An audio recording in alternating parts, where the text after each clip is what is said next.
आकाशीय महाद्वीप पर एक चट्टान की चोटी पर स्थित निषिद्ध भूमि में चीख पुकार मची दानव चू चारों ओर से घिरा खड़ा था।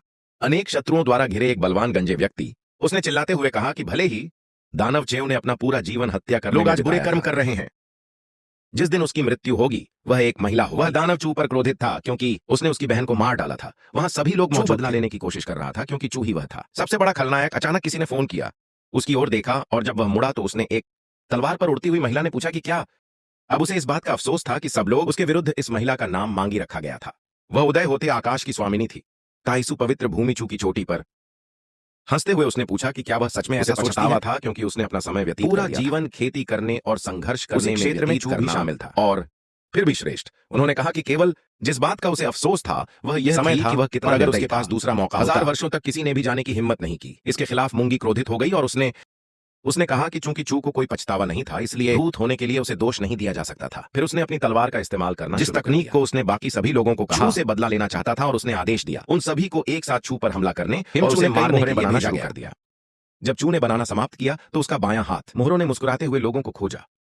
चू के खिलाफ बदला लेने के बारे में कहा गया था कि चू कुछ साजिश रच रहे हैं और वे उसे सफल नहीं होने दे सकते थे, इसलिए स्वर्गीय धर्म ने चू को घेर लिया और 3000 शब्दों का प्रयोग करके उस पर हमला किया गया। अपनी क्षमता के कारण चू ने उस वार को सीधे सहन किया। घायल चू हंसने लगा और साथ ही भयावह भाव से पता चलता है कि सम्राट को अमर न बन पाने का अफसोस था और दीर्घायु प्राप्त करना, लेकिन वह चू ने जिस भी बात पर उसे छुरा घोंपा उस पर कभी तलवार जमीन में धंस गई और अचानक एक ऊर्जा का एक विशाल विस्फोट हुआ, अपने आसपास की हर चीज को नष्ट करते हुए। लेकिन अंत में चू की मृत्यु हो गई। वे लोग जो चाहते थे चू के खिलाफ बदला लेने के बारे में सोचते हुए व्यक्ति ने स्वयं को बलिदान उसके पास था। बियर्ड ने कहा कि यह अफसोस की बात है क्योंकि अगर चू महान दीवार पर गया था और जंगली जानवरों को मारकर वह बन जाता मानव जाति का एक महान सेनापति।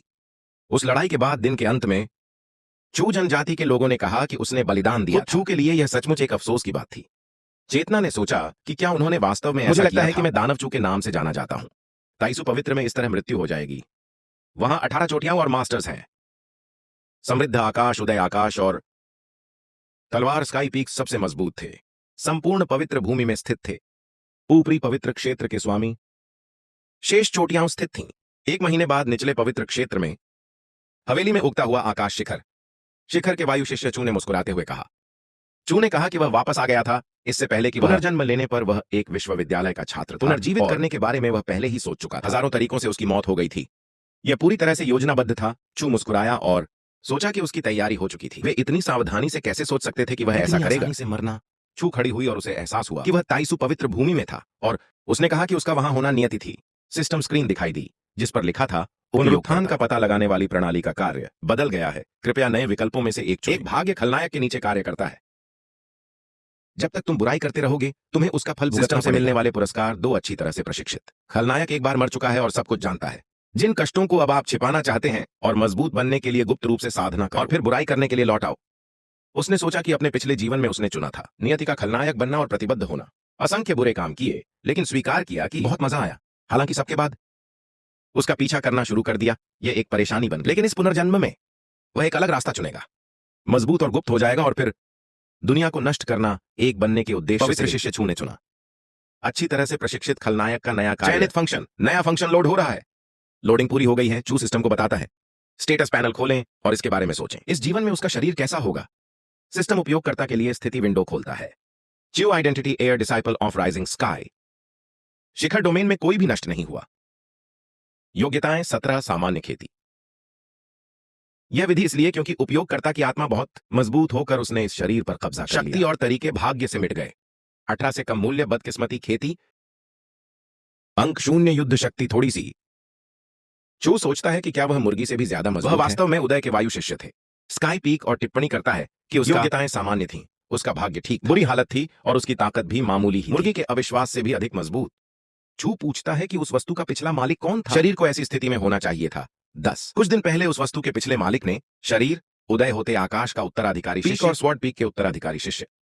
अखाड़े में जीवन और मृत्यु की लड़ाई हुई। एक महिला को लेकर ईर्ष्या के कारण अखाड़ा हवा उदय होते आकाश का शिष्य को एक ही वार में पराजित कर दिया गया और उसकी साधना नष्ट हो गई थी। पीड़ा अकल्पनीय अपमान के बाद चू को पता चला कि क्या हुआ था। टिप्पणियां के पूर्व मालिक शरीर को इस हालत में पाना बिल्कुल हास्यास्पद था। एक गौण किरदार की तरह पीटा गया क्योंकि ईर्ष्या की वजह से। लेकिन अब जब शरीर उसके पूर्व मालिक के दुश्मन भी थे वह अपने दुश्मनों से बदला लेगा और छू घोषणा करता है कि उन्हें उसका इंतजार करना चाहिए। तब तक साधना करते रहेंगे जब तक कि वह शरीर न बन जाए। घंटे बाद चू को लगता है कि अजय शरीर बहुत ही बेकार था, क्योंकि उसमें एक गंभीर चोट और खेती पर प्रतिबंध। हालांकि चू मुस्कुराते हुए कहता है कि यह इससे कोई फर्क नहीं पड़ा, क्योंकि सौभाग्य से उसके पास दूसरे विकल्प पर विधियों का एक समूह।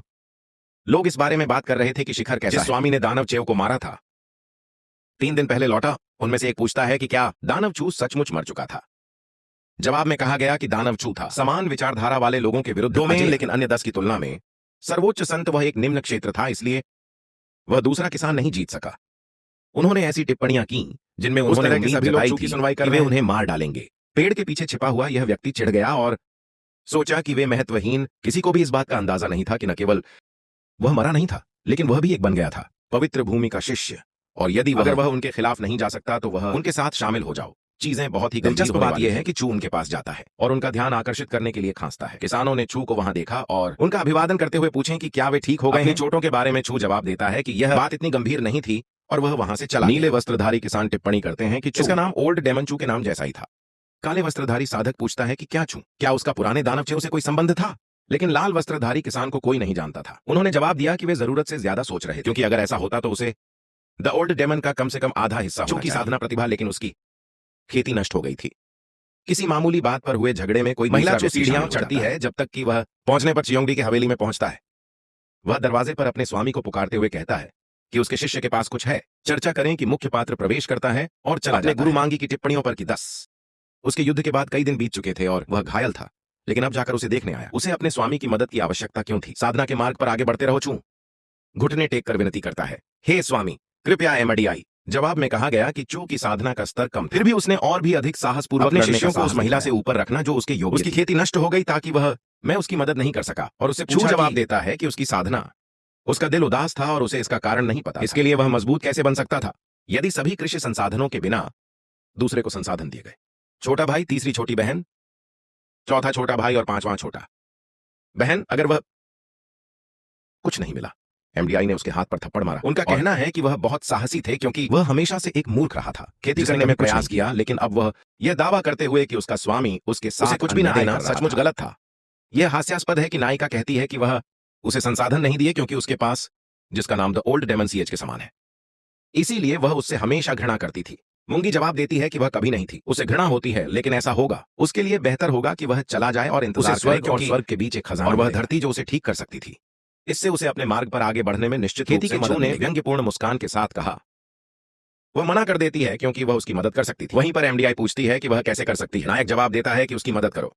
कहा जाता था कि उसके पास दिव्य शरीर और उसके पास पहुंचते हुए छू। इससे पता चलता है कि अगर उन्होंने दोहरी भूमिका निभाई तो वह न केवल ऐसा करेगा जाएगा, लेकिन उसकी खेती भी। महंगी की समस्या बहुत बढ़ जाती है और गंभीर हो जाती है और पूछता है कि वह किस बारे में बात कर रहा था। नायक जवाब देता है कि वह था उसके साथ दोहरी साधना का सुझाव देते हुए, और वह अपने स्वामी के हाथ को चूमते हुए उसे छोड़कर शर्माना और घबरा जाना। एमडीआई शर्माना कहता है वह एक विश्वासघाती शिष्य है और पूछता है कि क्या चाहता है। उसकी हिम्मत कैसे हुई अपमानित करने की। उसका स्वामी इस तरह क्रोधित हो जाता है और अपनी उंगलियों से तलवार का इशारा करती है। चू ने कहा कि वह यह सुनिश्चित करेगी कि उसके अंग काट दिए जाएंगे और वह संप्रदाय से निष्कासित। चू मुस्कुराता है और मास्टर की तलवार पर कुछ मोहरों का उपयोग किया जाता है। वह विघटित होने लगती है और वह शुरू हो जाती है। मुंगी पूछती है, कमजोरी महसूस हो रही है, पैर लड़खड़ा रहे, इसका इस्तेमाल नहीं कर पा रही है, आखिर क्या हो रहा है? संत साधना। और अंत में चू जमीन पर गिरते हुए उसके पास पहुंचता है और वह वादा करता है कि वह मुंगी के प्रति विनम्र रहेगा। शर्माते हुए उसे बेवफा कहती है। शिष्य से पूछता है कि वह खुद को क्या समझता है। अपने स्वामी के लिए ऐसा करना। मुख्य पात्र उसे आराम करने के लिए कहता है। वह अपने शिष्य को सीखने में मदद कर रहा है ताकि सही मार्ग का अनुसरण करें। खेती के क्षेत्र आधार है। स्थापना डोमेन आध्यात्मिक सी डोमेन। आध्यात्मिक स्तंभ क्षेत्र। आध्यात्मिक क्षेत्र। आध्यात्मिक दो डोमेन। दिव्य डोमेन निचला। संत डोमेन ऊपरी। संत डोमेन संत। राजा का साम्राज्य, सम्राट का साम्राज्य और महान सम्राट के राज्य के नीचे सम्राट का राज्य। प्रत्येक डोमेन को परतों में विभाजित किया गया है। पहली से तीसरी परतों को कहा जाता है निचली परत, चौथी से छठी परतें इन्हें मध्यवर्ती परत कहा जाता है और 7वीं से 9वीं परतों को कहा जाता है। ऊपरी स्तर का एमडीआई उसे एक कहता है। विश्वासघाती शिष्य से पूछता है कि उसने क्या किया। उसे आश्चर्य होता है कि वह अपनी क्षमता, उसकी शक्तियों को देखकर ऐसा लगता है मानो वह एक साधारण व्यक्ति अपने विचारों में नायक। उनका कहना है कि यह स्पष्ट है कि उन्होंने अपनी गुरु की साधना, क्योंकि उस दिन श्रेष्ठ संत उसका पीछा कर रहे थे। मरने से पहले उसने दिव्य वस्तु को रख दिया। उसके शरीर पर पुनर्जन्म की मुहर थी। वह कलाकृति जो उसे सिस्टम से प्राप्त हुई बुरे कर्म करने के लिए। आकाशीय नामक कलाकृति पुनर्जन्म की मुहर एक दिव्य श्रेणी की है। सीलिंग आर्टिफैक्ट यह एक स्थान प्रदान करने की शरीर पर सेवक की मुहर और इसे कुछ शब्दों से सक्रिय करना ही एकमात्र उपाय है। लक्ष्य के सभी हिस्सों को सील करना संभव है। इस कलाकृति के 2 उपयोग हैं और 2 मोहरों को मिलाना आवश्यक है। इसके प्रभावी होने के लिए नायक सोचता है कि अब इस बात का एहसास होने पर कोई भी महान के नीचे महिला कृषक सम्राट के राज्य के पास इसके अलावा कोई विकल्प नहीं कहता है कि उसके हर आदेश का पालन करना होगा। अपनी उम्र के बावजूद मुंगी अभी भी बहुत सुंदर और आकर्षक मुंगी शर्मिंदा होकर उसे बेवफा कहता है और पूछता है कि उसकी ऐसी बातें कहने की हिम्मत कैसे हुई उसका स्वामी, और अगर वह डरता नहीं है तो वह मारने की कोशिश बात करने से ही मुंगी शर्मिंदा हो जाता है। उसका चेहरा दूसरी ओर था। चू ने टिप्पणी की कि एक्सटर्नार स्काई पीक के मास्टर लियो उसे जानते थे। खेती पर रोक लग गई थी, अब वो क्या करती, क्योंकि जहां तक उसे पता था स्वामी ने एम के पिता की हत्या कर दी और इतने अच्छे तरीके से उसे यह अवसर बिल्कुल नहीं चूकना था। अपने पिता की मौत का बदला लेने के लिए मुंगी हैरान होकर सोचती है कि वह लियोसू को पता नहीं चलने दे सकता। वह महिला पागल है और वह उसे निश्चित रूप से मार डालो, मालिक कहता है। मुख्य पात्र एक विश्वासघाती शिष्य है और कहता है कि स्वर्ग की कलाकृतियां और पृथ्वी और कृषि संसाधन वह सब कुछ सौंप देगा और वह कर सकता था। चू ने जो चाहा उसे चुन लिया। मुंगी का कहना है कि वह सिर्फ यही नहीं चाहता, वह चाहता है कि वह मुंगी को शर्मिंदा करे। जवाब में कहता है कि यह असंभव है। यह कहना बिल्कुल असंभव है कि ऐसा मत कहो। जरा सोचो, मैं इसमें माहिर हूं। श्रेष्ठ संत क्षेत्र और मैं नहीं होऊंगा। नायक ने सोचा, तुम्हारे द्वारा दुर्व्यवहार किया कि उसे ताइसू के प्रति कोई द्वेष नहीं था, पवित्र भूमि। लेकिन उसे आश्चर्य हुआ कि उस समूह के साथ हाथ मिलाया जो उसका पीछा करते हुए उसने पूछा कि क्या वह डरी हुई है। उन्होंने उल्लेख किया कि उनके पास एक प्राचीन कला जो हो सकती है, यह उन दोनों के लिए फायदेमंद होगा और उसने उसे बताया। देखने के लिए मांगी को आश्चर्य हुआ कि यह कहां है। विश्वासघाती शिष्य ने ऐसा प्राप्त कर लिया था। चमत्कारी गुप्त कला, वह गुप्त कला स्वर्गीय दास से जुड़ा हुआ था और था कुछ अविश्वसनीय और बिल्कुल। मुख्य पात्र ने उससे पूछा कि वह क्या सोचती है, लेकिन गुरु ने उसे यह कहकर जवाब दिया। चू ने एमडीआई से संपर्क किया और उनसे जाने के लिए कहा, उसे इस शिष्य को स्वीकार करने के लिए, लेकिन मालिक ने कहा कि वह बहुत बेवफा था। सिस्टम स्क्रीन दिखाई दी जिसमें बताया गया कि उपयोगकर्ता एक विश्वासघाती शिष्य बन गया था, जो कि एक बड़ी समस्या थी। जैसा कि अपेक्षित था, वह एक महान खलनायक था जिसने 1000 प्राप्त। खेती प्रणाली को सूचित करती है कि उपयोगकर्ता और चिमी प्रदर्शन कर रहे थे। दोहरी साधना जिससे पूरी तरह से ठीक हो गया। उपयोगकर्ता की चोटें बढ़ गईं और उसकी खेती योग्यता, उपयोगकर्ता की योग्यता में वृद्धि हुई। 317 स्वर्गीय और उसके साथ उसका खेती की गति को 2 साल पहले बढ़ा दिया गया था। उपयोगकर्ताओं की खेती को आगे बढ़ाते हुए बढ़ाया गया, पहले, दूसरे, तीसरे और यहां तक कि नींव की 8वीं परत। कुछ घंटों बाद स्थापना क्षेत्र। चू और एमडी ने अपना द्वंद्व समाप्त कर लिया। खेती और एक नई प्रणाली स्क्रीन। ऐसा प्रतीत हुआ कि उपयोगकर्ता का कृषि 9वें स्तर तक उन्नत हो चुकी थी। नींव स्थापना की परत। फिर नायक ने अपना दायरा बदल दिया। उसने अपने स्वामी को धन्यवाद दिया और उन्होंने कहा कि वे एक दूसरे से मिलेंगे। दूसरे दिनों में उसे अच्छे से आराम करने के लिए कहती थी। मांगी ने चू को बताया कि वह पहले ही ले चुका है, उसका फायदा उठाया और सब कुछ हासिल कर लिया। वह ऐसा इसलिए चाहता था ताकि वह सील हटा सके। उसकी साधना को सील करने के लिए इस्तेमाल किया जाता था। उन्होंने गुरु से कहा कि बेशक वह। गुरु ने पूछा कि क्या वह चाहता है। उसके स्वामी की मृत्यु हो गई, नायक। उसने जवाब दिया कि अगर वह दूसरों को नहीं चाहती, यह जानकर कि उसकी साधना पर रोक लगा दी गई थी, तो बेहतर होगा कि वह आज्ञाकारी रहे। चू ने ले लिया। उसके हाथ में एक क्रिस्टल था और उसने उससे पूछा कि क्या वह कार्य को जानता था। उसने अपने हाथ में लिया और हंसने लगा। बेहद शर्मिंदा होकर उसने पूछा कि क्या उसके पास मुख्य पात्र द्वारा बताई गई हर बात को रिकॉर्ड कर लिया गया। गुस्सा न करने के लिए कहना, क्योंकि वह बस मुझे याद है वो अपनी छोटी सी कमर हिला रही थी। चू ने जाते समय जोर से कराहते हुए कहा कि उनके रिश्ते के कारण वह शिष्य और गुरु दोनों को एक चेतावनी, इसे हटाने का प्रयास भी न करें। मुहर, क्योंकि पूरे आकाशीय क्षेत्र में महाद्वीप को हटाने का तरीका केवल वही जानता था। जब तक वह किसी महान सम्राट को नहीं जानती थी, तब तक मुहर लगी। वह जानती थी कि वहां कोई महान सम्राट नहीं था उस दुनिया में, और अगर वह शिष्य मर गया तो वह उसे अपना पूरा जीवन एक आम आदमी बुढ़ापे से मर जाए, और अगर उसे उस पर विश्वास नहीं था, वह कोशिश कर सकती थी। इसके अलावा अगर उसकी मृत्यु हो गई तो सब कुछ रिकॉर्ड हो जाएगा। उस क्रिस्टल के हर जगह फैलने से महाद्वीप के लोग कैसे।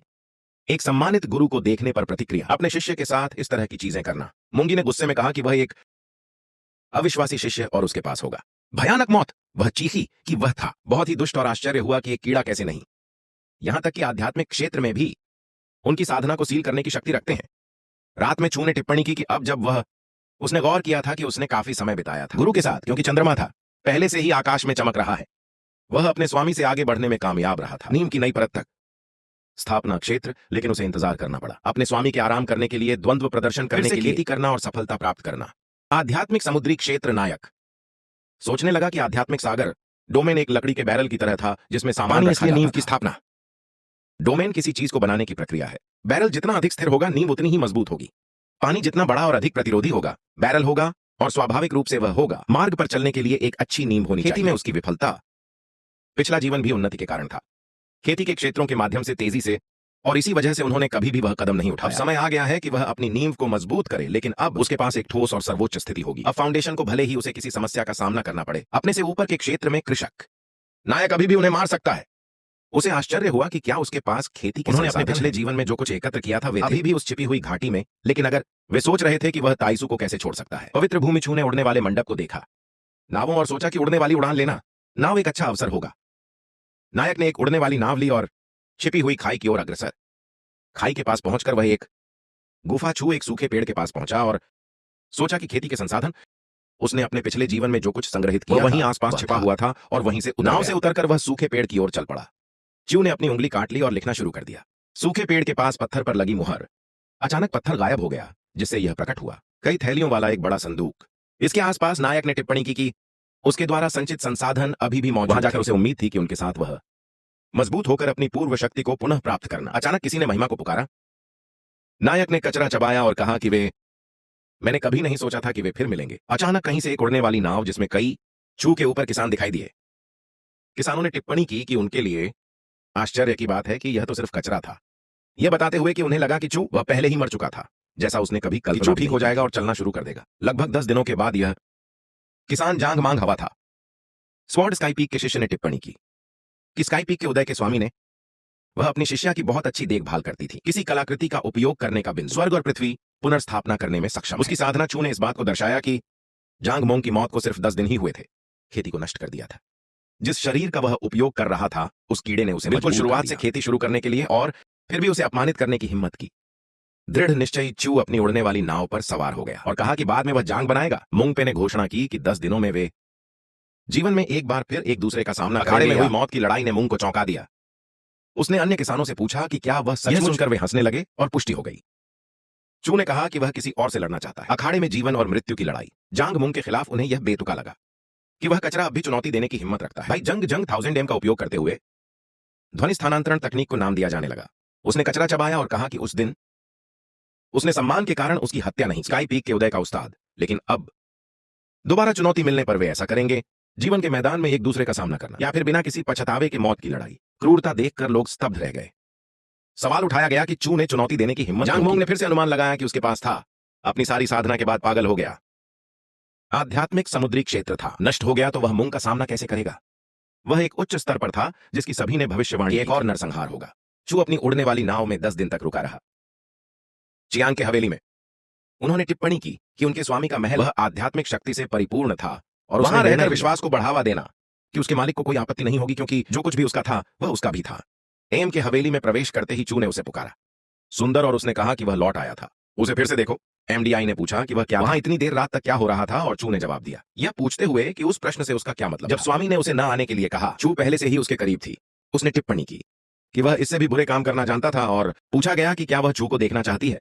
कई आर व्यवस्थाएं करना, और उन्होंने एम के पूरे हिस्से को घेर कर उन्हें सक्रिय कर दिया। हवेली के मालिक ने आश्चर्यचकित होकर पूछा कि क्या वह प्राचीन दा को विरासत में प्राप्त किया। जिन व्यवस्थाओं के जवाब में चू ने कहा कि उसकी नजर बहुत तेज थी, और उसने पूछा वह जो कुछ भी जानती थी उस पर सवाल उठाना चाहती थी, उस ज्ञान के बदले में पेशकश करना। मुंगी ने अपनी बाहें मोड़ी और कहा कि वह तब मुझे चू भाषा सीखने में कोई दिलचस्पी नहीं थी। उन्होंने घोषणा की कि यदि ऐसा है तो वह खेती करने के लिए एकांत में चले जाते थे, और अगर मालिक को भूख लगती थी तो वह उसे ले आता था। उसके लिए कुछ खाने को देना, उसे याद दिलाते हुए उसकी साधना पर मुहर लग जाने के बाद वह एक आम इंसान को खाने की जरूरत होती है। गुरु ने अपना चेहरा दूसरी ओर मोड़ लिया, उसे हर चीज के लिए दोषी ठहराते हुए और कसम खाते हुए एक दिन वह उसे मार डालेगी। चू उसने अपने मालिक के नितंब पर थप्पड़ मारा और चला। वह पूरी तरह से शर्मिंदा हो गई और उसने कहा कि वह बहुत बुरा व्यवहार कर रही थी। उसने उसे चेतावनी कि उसने कुछ घातक संरचनाएं स्थापित की हवेली के पीछे, और नहीं उसे वहां जाने की सलाह दें, क्योंकि वह उसे अभी भी अपनी साधना में सुधार करने की आवश्यकता था। और अगर उसकी मृत्यु हो जाती, एमडीआई का कहना है कि वह बहुत दुखी होकर शर्म से लाल हो जाएगा कि एक दिन वह उसे काट डालेगी। हजारों लेख उसे लानत कह रहे हैं। पीछे बैठा अविश्वासी शिष्य। मैंशन चू जानकारी की जांच करता है। सिस्टम से किसी वस्तु के बारे में जीवन और निर्माण फल एक अत्यंत अनमोल अमर खजाना जो सक्षम है एक अविश्वसनीय रूप से ठोस नींव का निर्माण किसानों के लिए और एक साधारण अनुमति प्रदान करने के लिए, व्यक्ति को सीधे तौर पर आगे बढ़ने के लिए, आध्यात्मिक क्षेत्र में अपने जीवन का विस्तार करके 1000 वर्षों से यह फल उगता आ रहा है। आकाशीय दानव रसातल की तलहटी और 10,000 के बाद ही इसकी कटाई की जा सकती थी। वर्षों तक यह इतना दुर्लभ था कि इसके अनुसार पवित्र भूमि के एक विशेषज्ञ की रिपोर्ट 3 दिव्य श्रेणी के मार्शल आर्ट का आदान प्रदान किया गया, कला और 2 अमर श्रेणी की मार्शल आर्ट, जीवन और सृजन के लिए डॉव फल अपने प्रिय शिष्य को स्थापित करने में मदद करें। खेती में ठोस आधार छू उस फल का उपयोग करने के बारे में सोचता है जिसमें प्राचीन काल से ही इसे माना जाता रहा है स्वर्ग और पृथ्वी के बीच का खजाना अत्यंत ठोस बनाने में सक्षम। ऐसा करके वह नीम का उपयोग कर सकता था, भले ही यह धर्म ग्रंथ दिव्य श्रेणी का हो। यह सब डॉव के जीवन और सृजन की बदौलत संभव। उसने सोचा कि क्या सिस्टम में कोई फल है, क्या आकाश में कोई कृषक था। मजबूत नींव वाला महाद्वीप चू की तुलना में वह जीवन और सृजन को अधिक महत्व देता है। वह फल खाता है और उसे खाने लगता है। इसका असर तुरंत होता है और चू सक्रिय हो जाता है। दशास्त्र प्रक्रिया शुरू कर रहा है। अचानक अपनी नींव का पुनर्निर्माण करते हुए सिस्टम विंडो दिखाई देती है और उसे सूचित करती है कि उनकी खेतीबाड़ी घटकर इस स्तर पर आ गई है कि नींव की 8वीं परत स्थापना क्षेत्र फिर 6ठे स्थान पर। तीसरा और अंत में नश्वर के लिए डोमेन में फिर एक विकल्प दिखाई देता है। आप किस व्यवस्था को तोड़ना चाहते हैं, अगले डोमेन हां या ना चू। सिस्टम तुरंत हां का चयन करता है और उसका पता लगा लेता है कि उसने सबसे मजबूत तकनीक का इस्तेमाल फाउंडेशन बिल्डिंग ड्यू डाउ स्क्रिप्चर, और चेतावनी देता है कि इसके सेवन से खेती के अंक बढ़ेंगे। प्रत्येक परत को आगे बढ़ाने में लगने वाला अनुमानित 1 महीने बाद एक और संदेश आता है। उसे बताया जाएगा कि 100 साधना अंक होंगे। समय के साथ प्रत्येक माह आगे बढ़ने की आवश्यकता है। सिस्टम प्रगति को ट्रैक करता है। 1 महीने बाद वह पहले स्थान पर पहुंच जाता है, नींव स्थापना की परत।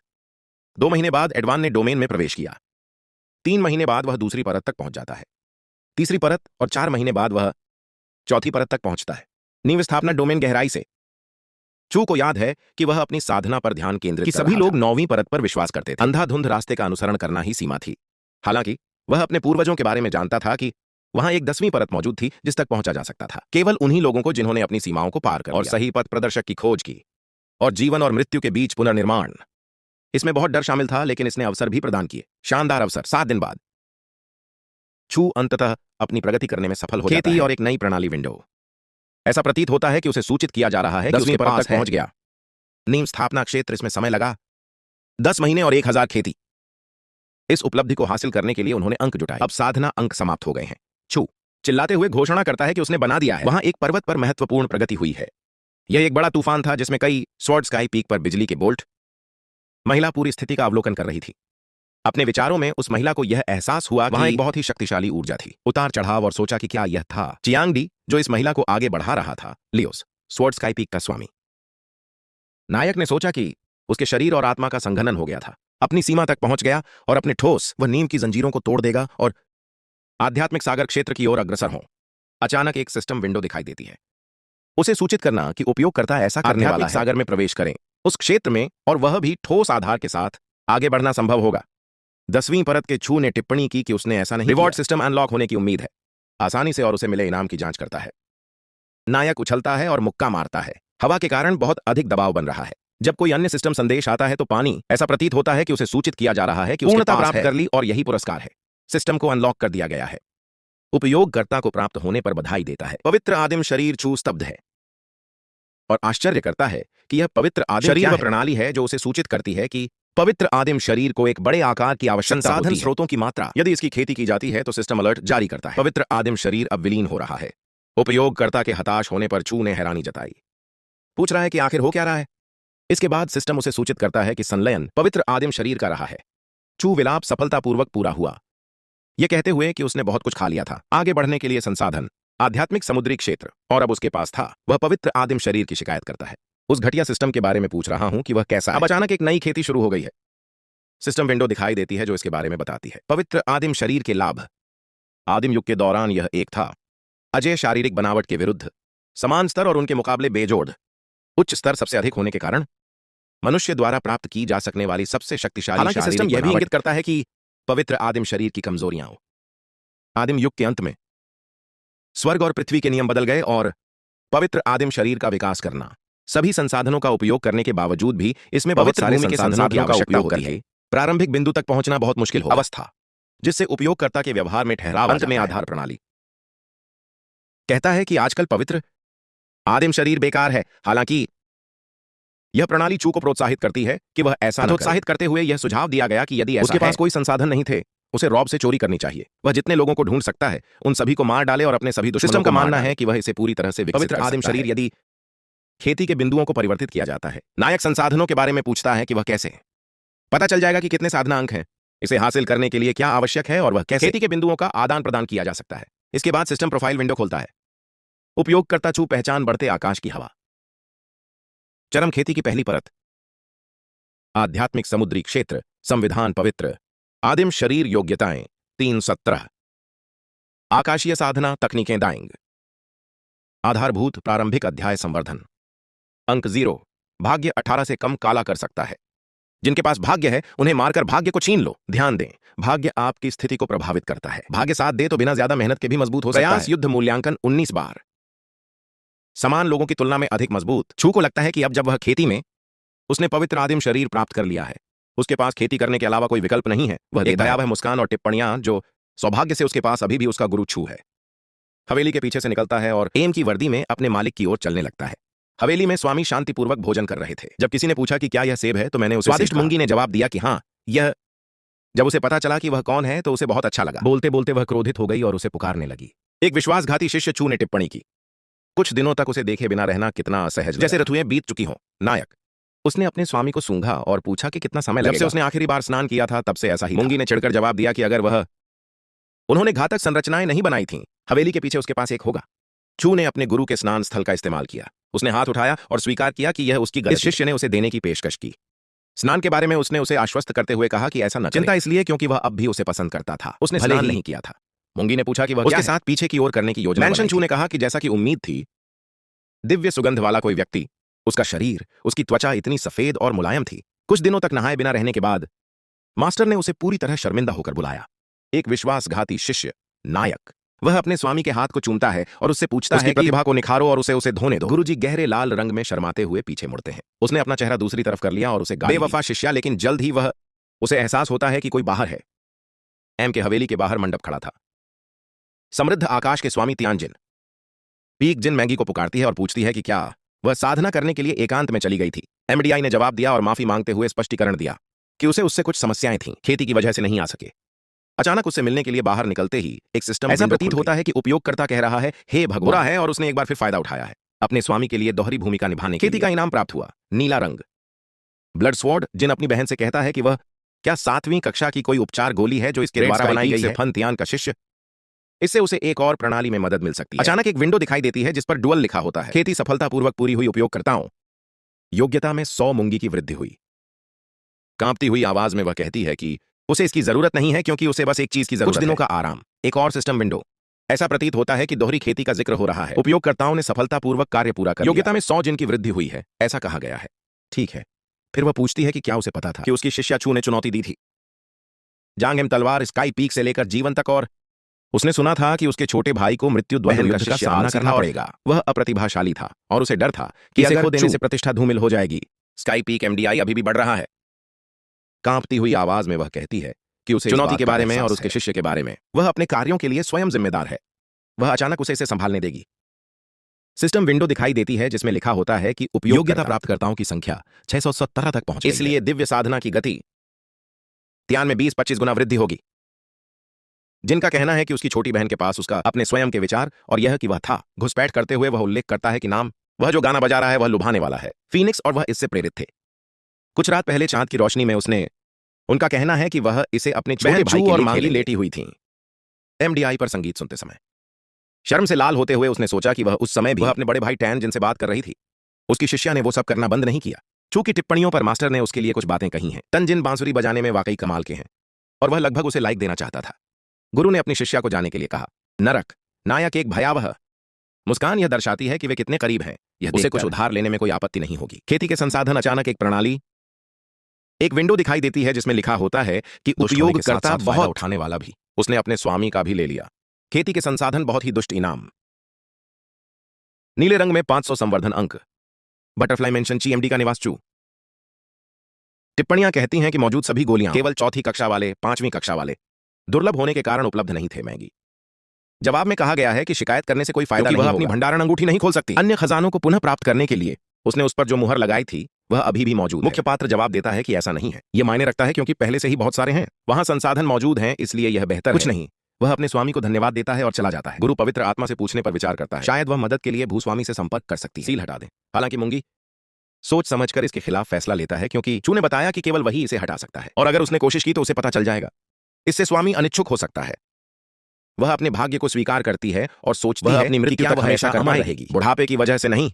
वह चियांग डी है, वह नहीं कर सकती। स्वीकार करो कि नियति ही स्वामी है जो सब कुछ वापस छिपा हुआ मुखौटा और कहता है कि सौभाग्य से, इससे पहले कि उसके विश्वासघाती शिष्य ने मुहर लगा दी, हटाने में कामयाब रही और खजाना जमा करना, इसके अलावा उसने ऐसा नहीं किया। अगर उसने ऐसा किया होता तो वह अच्छी तरह से खोज कर उन्होंने कांस्य लोमड़ी का मुखौटा भी ले लिया है।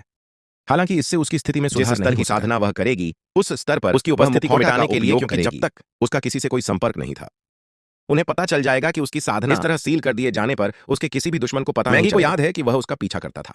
यह मुखौटा उस बूढ़े दानव का था। जब उसका पीछा किया जा रहा था उसने उसे गिरा दिया।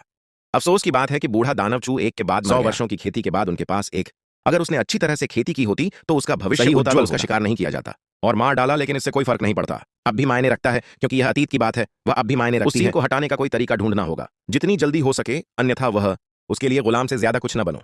उपयोग करें और आनंद लें। चू को कुछ महसूस होता है, उसे लगता है कि उसके कमरे में उसका मालिक है। आखिरकार मैंने कांस्य लोमड़ी का मुखौटा पहन लिया। यह अच्छा हुआ कि उसने ऐसा किया, क्योंकि इससे अगर उसके लिए मजबूत होना मुश्किल हो तो किसी ने उसकी साधना का पता लगा लिया था। सील बंद। उसे अपने स्वामी पर बहुत गर्व महसूस होता है। नीला रंग लिए नायक रक्त तलवार जो उसे सिस्टम से मिली थी। उनका मानना है कि हालांकि यह सबसे अच्छा नहीं है, यह भी उतना बुरा नहीं है। उसके पास केवल 3 ही है। जीवन और मृत्यु की लड़ाई में अब कुछ ही दिन बचे। मैदान में खेती करने के लिए पर्याप्त समय है और अपनी तलवार को परिष्कृत करना शुरू करता है। छू परिष्करण शुरू अपनी तलवार अपने कमरे में नहीं रख लेता, तब अचानक तलवार का सार समझ में आ जाता है। एक सिस्टम विंडो दिखाई देती है जिसमें लिखा होता है, उपयोगकर्ता को बधाई। तलवार के सार को समझना और इसे परिष्कृत करते हुए एक तलवार जो उससे ऊपर पवित्र भूमि का पता चल गया है। नायक अपनी तलवार के साथ उड़ने लगता है। वह सिस्टम विंडो को उड़ाते समय इरादे से काम ले रहा है। वह राइसू में तय की गई दूरी को ट्रैक करता है। होली लैंड 800 मील, 1000 मील, 500 मील, 2000। मुझे वो मील। अचानक चू की आंखें खुलने लगती चमक, और वह सोचता है कि क्या तलवार के इरादे से नायक शुरू करता है।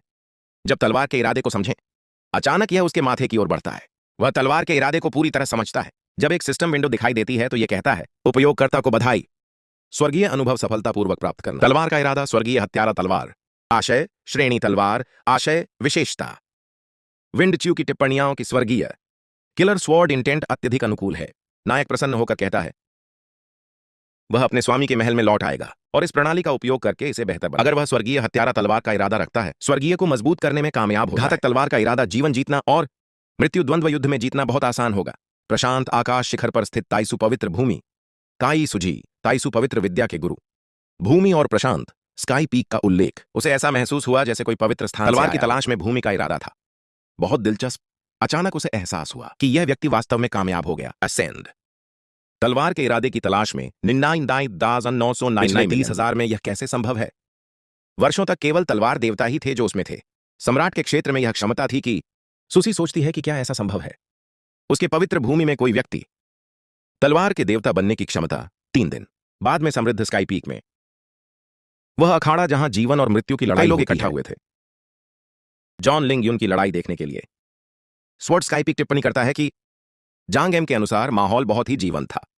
लिंग युन ने सुना कि हाल ही में उसने ईश्वरीय शक्ति तक पहुंचने में सफल रहा। लिंग यान ने जवाब दिया कि यह डोमेन था, यह तो बस ईश्वरीय क्षेत्र है, इसमें कुछ भी मायने नहीं रखता। उल्लेख शुआन जेन को देखता है। स्वॉर्ड स्काई पीक के शिष्य और टिप्पणियां। उसे उम्मीद नहीं थी कि वह आएगी। वह वहां है क्योंकि आमतौर पर उसे इन बातों पर शुआन जेन जवाब देता है कि यह मामला उसकी वजह से शुरू हुआ, इसलिए यह स्पष्ट था कि वह बाद में उपस्थित। उसे सभी चूसू प्रिय थे और वह ऐसा नहीं करती थी। मैं चाहता हूं कि वह वहीं मर जाए। जॉन लिंग युन उत्सुकता से सोचता है कि चू एक था। वह एक निकम्मा व्यक्ति था और उसमें कुछ भी खास नहीं, लेकिन उसकी छोटी बहन शू वास्तव में, मैंने उनकी बहुत सराहना की और उनके बारे में कुछ टिप्पणियां भी की। आनंद की यह असंभव था, उसे एक ऐसे व्यक्ति को बचाने के लिए जो मरना चाहता था। प्रत्यक्षदर्शियों का कहना है कि चू बहुत कमजोर था, लेकिन फिर भी उनमें साहस था। भाई जंग को चुनौती देना, वह वास्तव में यही चाहता था। अन्य प्रत्यक्षदर्शियों का कहना है कि चू की मौत वह डर के मारे नहीं आया और उन्हें समझ नहीं आया कि बढ़ती हुई स्काई पीक उसे बर्दाश्त कर सकता था और फिर भी उसे बड़ा भाई कहो तायाओ। स्काई पीक के उदय के 5वें शिष्य ने बताया, आसपास खड़े लोग ताकतवर की प्रशंसा कर रहे थे और कमजोरों को अपमानित करना ही उनका मकसद था। गुरु ने उन्हें राहगीरों के बारे में सिखाया। यह जानकर हैरानी हुई कि टीए याओ भी आए थे। लड़ाई को शर्माते हुए देखना, वे इसे कहते हैं। उसकी बहन तायाओ वहां मौजूद लोगों में से एक थी। चू को आते हुए देखकर वह घोषणा करता है कि छू प्रकट हुआ है। चू अपने रास्ते पर आ गया है। उड़ने वाली नाव और टीए याओ अभिवादन करने के लिए चू का कहना है कि वह उसके आने से खुश है। उसकी लड़ाई देखने के लिए याओ जवाब देता है कि उनकी सभी छोटी बहनों के आसपास होने के कारण कोई भी नायक को मारने की हिम्मत करेगा। उनका कहना है कि उन्हें चिंता करने की जरूरत उसे निराश नहीं करेगा। छोटा वाला टिप्पणी करती है कि आखिरी लड़ाई में उसने कुछ नहीं किया और उसे चोट लग गई, जिससे वह बहुत परेशान हो गई। बेचैन और दुखी चू उसे मूर्ख कहती है। लड़की कहती है कि इसमें कोई बुराई नहीं है, यह उसकी गलती नहीं थी, नायक पलट जाता है। और शू तनहान को यह सोचते हुए देखता है कि अगर मुझे कोई गलतफहमी नहीं थी, वह देवी थी। स्वॉर्ड स्काई पीक में उसका रूप रंग अच्छा था और उसकी साधना क्षमता भी बुरी नहीं थी। तियानजिन को लगता है कि चू ऐसा लगता है जैसे एक अलग व्यक्ति एम लिंग युन से पूछता है कि क्या अब जब चू आ गया है तो उसे मार डालना चाहिए। लिंग युन जवाब देती है कि जीवन में, और भले ही वह अखाड़े में मौत की लड़ाई लड़ रहा हो, उसकी मृत्यु हो गई, कोई इस पर सवाल नहीं उठा सका, इसलिए उसकी दर्दनाक मौत हो सकती है। मुंग बताता है, लिंग युन चिंता मत करो, क्योंकि चू मरने ही वाला था। जंग मोंग के कदम अखाड़े में प्रवेश करता है और चू से कहता है वे दोनों वहां थे, उन्हें शुरू करना चाहिए। जीवन और मृत्यु की लड़ाई तुरंत। आखिरकार इस लड़ाई के बाद भी वह वापस लौटने और खेती करने की आवश्यकता। एकांतवास में चू उससे 1 मिनट इंतजार करने क्योंकि उसे किसी चीज की जरूरत थी। समृद्ध आकाश शिखर पर अखाड़े में कहें।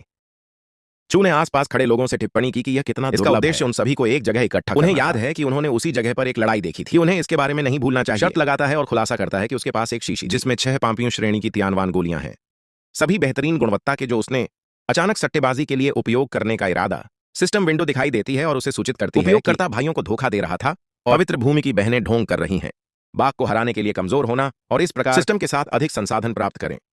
300 खेती के पुरस्कार का वादा। आसपास खड़े लोग अविश्वास से पूछते हैं कि क्या वह गोली पौराणिक तियानैन गोली थी। कुछ लोगों का कहना है कि उन्होंने इस गोली के बारे में सुना है। गति बढ़ा सकता है, दिव्य क्षेत्र और यहां तक कि तोड़ने में मदद भी करता है। एक उच्चतर क्षेत्र तक पहुंचने के माध्यम से निचले संत डोमेन में जिन लिंग यून पूछता है। मुख्य पात्र को यह बताना था कि शर्त कैसे काम करेगी, यह दर्शाते हुए कि यद्यपि उसने तोड़ दिया था कुछ दिनों के भीतर दिव्य लोक में कुछ समय पहले, और उसे उन गोलियों की जरूरत था कि चू जैसे कचरे को लाया जाएगा, उन्हें उसके दरवाजे तक ले आओ। तायाओ सोचता है कि यदि उनके स्वामी को पता होता कि बड़े भाई शर्त लगाता है कि वह कितना अनमोल होगा। चू को उसकी टिप्पणियों के लिए दंडित किया गया। उनका मानना था कि ज्यादातर लोग यह नहीं जानते थे। 5वीं श्रेणी की तियानैन गोलियों का मूल्य और समृद्ध आकाश के महान बुजुर्ग पूछते हैं। अगर उसे पता होता कि एल्डर इसकी पुष्टि करता है तो पीक, यह समझाते हुए कि कई किसान चाहते थे यह गोली, लेकिन इसे कुछ ही लोग खरीद सकते थे क्योंकि नीलामी में प्रत्येक वस्तु 10 लाख में बिकी। कुल 6 श्रेष्ठ आध्यात्मिक पत्थर। लाखों श्रेष्ठ आध्यात्मिक पत्थरों के लिए उन 6 गोलियों को देखकर हर कोई हैरान है। सोच रहा था कि शर्त लगाने लायक कुछ है जिसकी तुलना में 6 मिलियन सुपीरियर आध्यात्मिक स्टोन चू सभी को आश्वस्त करता है, यह सुझाव देते हुए कि अगर कोई शर्त नहीं लगा सकता कि वे एक साथ जुड़ सकें। शर्त लगाओ और अगर वे जीत गए तो उन्हें केवल आवश्यकता होगी दांव के मूल्य के आधार पर विभाजित करना। आसपास खड़े लोग सहमत हो जाते हैं और शर्त लगाना चू की हार पर नायक सलाह देता है। उन्हें सुरक्षित रूप से दांव लगाने की अनुमति है, जैसा कि कई लोग सोचता है कि वह बड़ी जीत हासिल करने के बाद एल्डर ने देखा कि कई अच्छे संसाधनों पर दांव लगाया जा रहा था। चू फिर घोषणा करता है कि सट्टेबाजी का समय समृद्ध बुजुर्ग के साथ और उनके ऊपर स्काई पीक को निर्णायक के रूप में कोई नहीं मानेगा। अपने वचन से मुकरने की हिम्मत करने पर वह उछल पड़ता है। मैदान में मुंग का सामना करने के लिए जो महसूस कर रहा है। बेहतरीन टिप्पणियां कि अंततः कचरा। चेऊ ने मैदान में कदम रख दिया है। ईगोनिस्ट जवाब देता है कि चूंकि वे ऐसा जीवन और मृत्यु की लड़ाई लड़ो, केवल सबसे महत्वपूर्ण बात थी विजेता बनना। समृद्ध स्काई पीक के बुजुर्ग तब जीवन की शुरुआत की घोषणा करता है और डेथलिंगन सोचता है कि वह अंततः जंगमोंग के दौरान चू की मौत देखें। उनका मानना है कि 9वीं परत में होना आध्यात्मिक समुद्री क्षेत्र में लड़ाई चू के खिलाफ, जो अभी भी 4थे स्थान पर थी, आध्यात्मिक क्षेत्र की परत होगी। जैसे चींटी को मारना, मूंग आगे बढ़ता है नायक की ओर तीव्र गति से और चू उसकी ओर एक लात मारता है, लेकिन डॉज अपने शरीर को पीछे की ओर फेंकते हुए और जल्दी से खुद को पुनः स्थापित करते हुए एम टिप्पणियां। चू तेज था लेकिन उसने उसे चुनौती दी। उसके द्वारा फेंके गए 3 खंभों से बचो। चू के खुद को फेंकने के तुरंत बाद वह बैकफ्लिप करते हुए सभी बाधाओं को चकमा दे रहा है। चिंतित होकर प्रार्थना करता है कि दांव पर क्या लगा। अपने बड़े भाई की रक्षा के लिए भगवान के पास जाना होगा ताकि आसपास मौजूद लोगों को कुछ भी बुरा ना हो। टिप्पणी है कि एम के हमले बेरहम थे, हमेशा महत्वपूर्ण बिंदुओं पर निशाना साधने की कोशिश करते हुए चकमा देता रहा तो वह, चाहे वह कितनी भी तेज दौड़े, अंततः हार ही जाता है। वह मूंग पर हमला किए बिना जीत नहीं सकता था। फिर से आगे बढ़ता है और कई चीजें प्रदान करता है। मारता है लेकिन आसानी से उनसे बच जाता है। उसे उकसाना और उसे मूंग कहना। अविश्वास से भरी निगाहों से वह सोचता है उस कचरे के इतनी तेजी से बनने के लिए उसे एहसास हुआ कि वह लड़ना जारी नहीं, ऐसा ही ठीक रहेगा, वरना वह बिना किसी काम का नहीं रह जाएगा। उठाने का फैसला करता है। लड़ाई को जल्दी खत्म करने के लिए मूंग तब तेज गति से चू पर हमला करते हुए मूंग कोशिश करता है। नायक पर हमला करने के लिए चू ने उसे चकमा दिया। उसका मानना है कि मूंग उसे दबाना चाहता था। तलवारों का उपयोग करते हुए ची नायक, उसे लगता है कि यह एकदम सही था क्योंकि वह ऐसा अपने नए उपकरणों का परीक्षण करने का, इसलिए चू अपनी तलवार निकालता है और उसे नायक इसे म्यान में डाल देता है और कुछ करता है। अपनी तलवार की क्षमता परखने के लिए हवा में वार करना। चू की पीठ देखकर जंग मोंग हंसने लगता है और सोचता है कि आखिरकार उसने अपना प्रदर्शन दिखा दिया। कमजोरी के बाद मूंग चू के पीछे प्रकट होता है। वह उसे मरने के लिए चिल्लाता है और उसे लात मारता है। नायक पीछे हटने में कामयाब हो जाता है। टिक को रोककर हंसने लगता है कि मूंग ने तलवार से चारा ले लिया था। उसके हाथ में यह विचार आता है कि भले ही उसका पवित्र आदिम शरीर पूरी तरह से अगर उसे प्रशिक्षित किया जाए तो वह अब भी अजय समान क्षेत्र के विरोधियों के विरुद्ध। इस प्रकार चू ने अपनी तलवार से मूंग पर आक्रमण और उसे काटता है। अविश्वास से चिल्लाता है।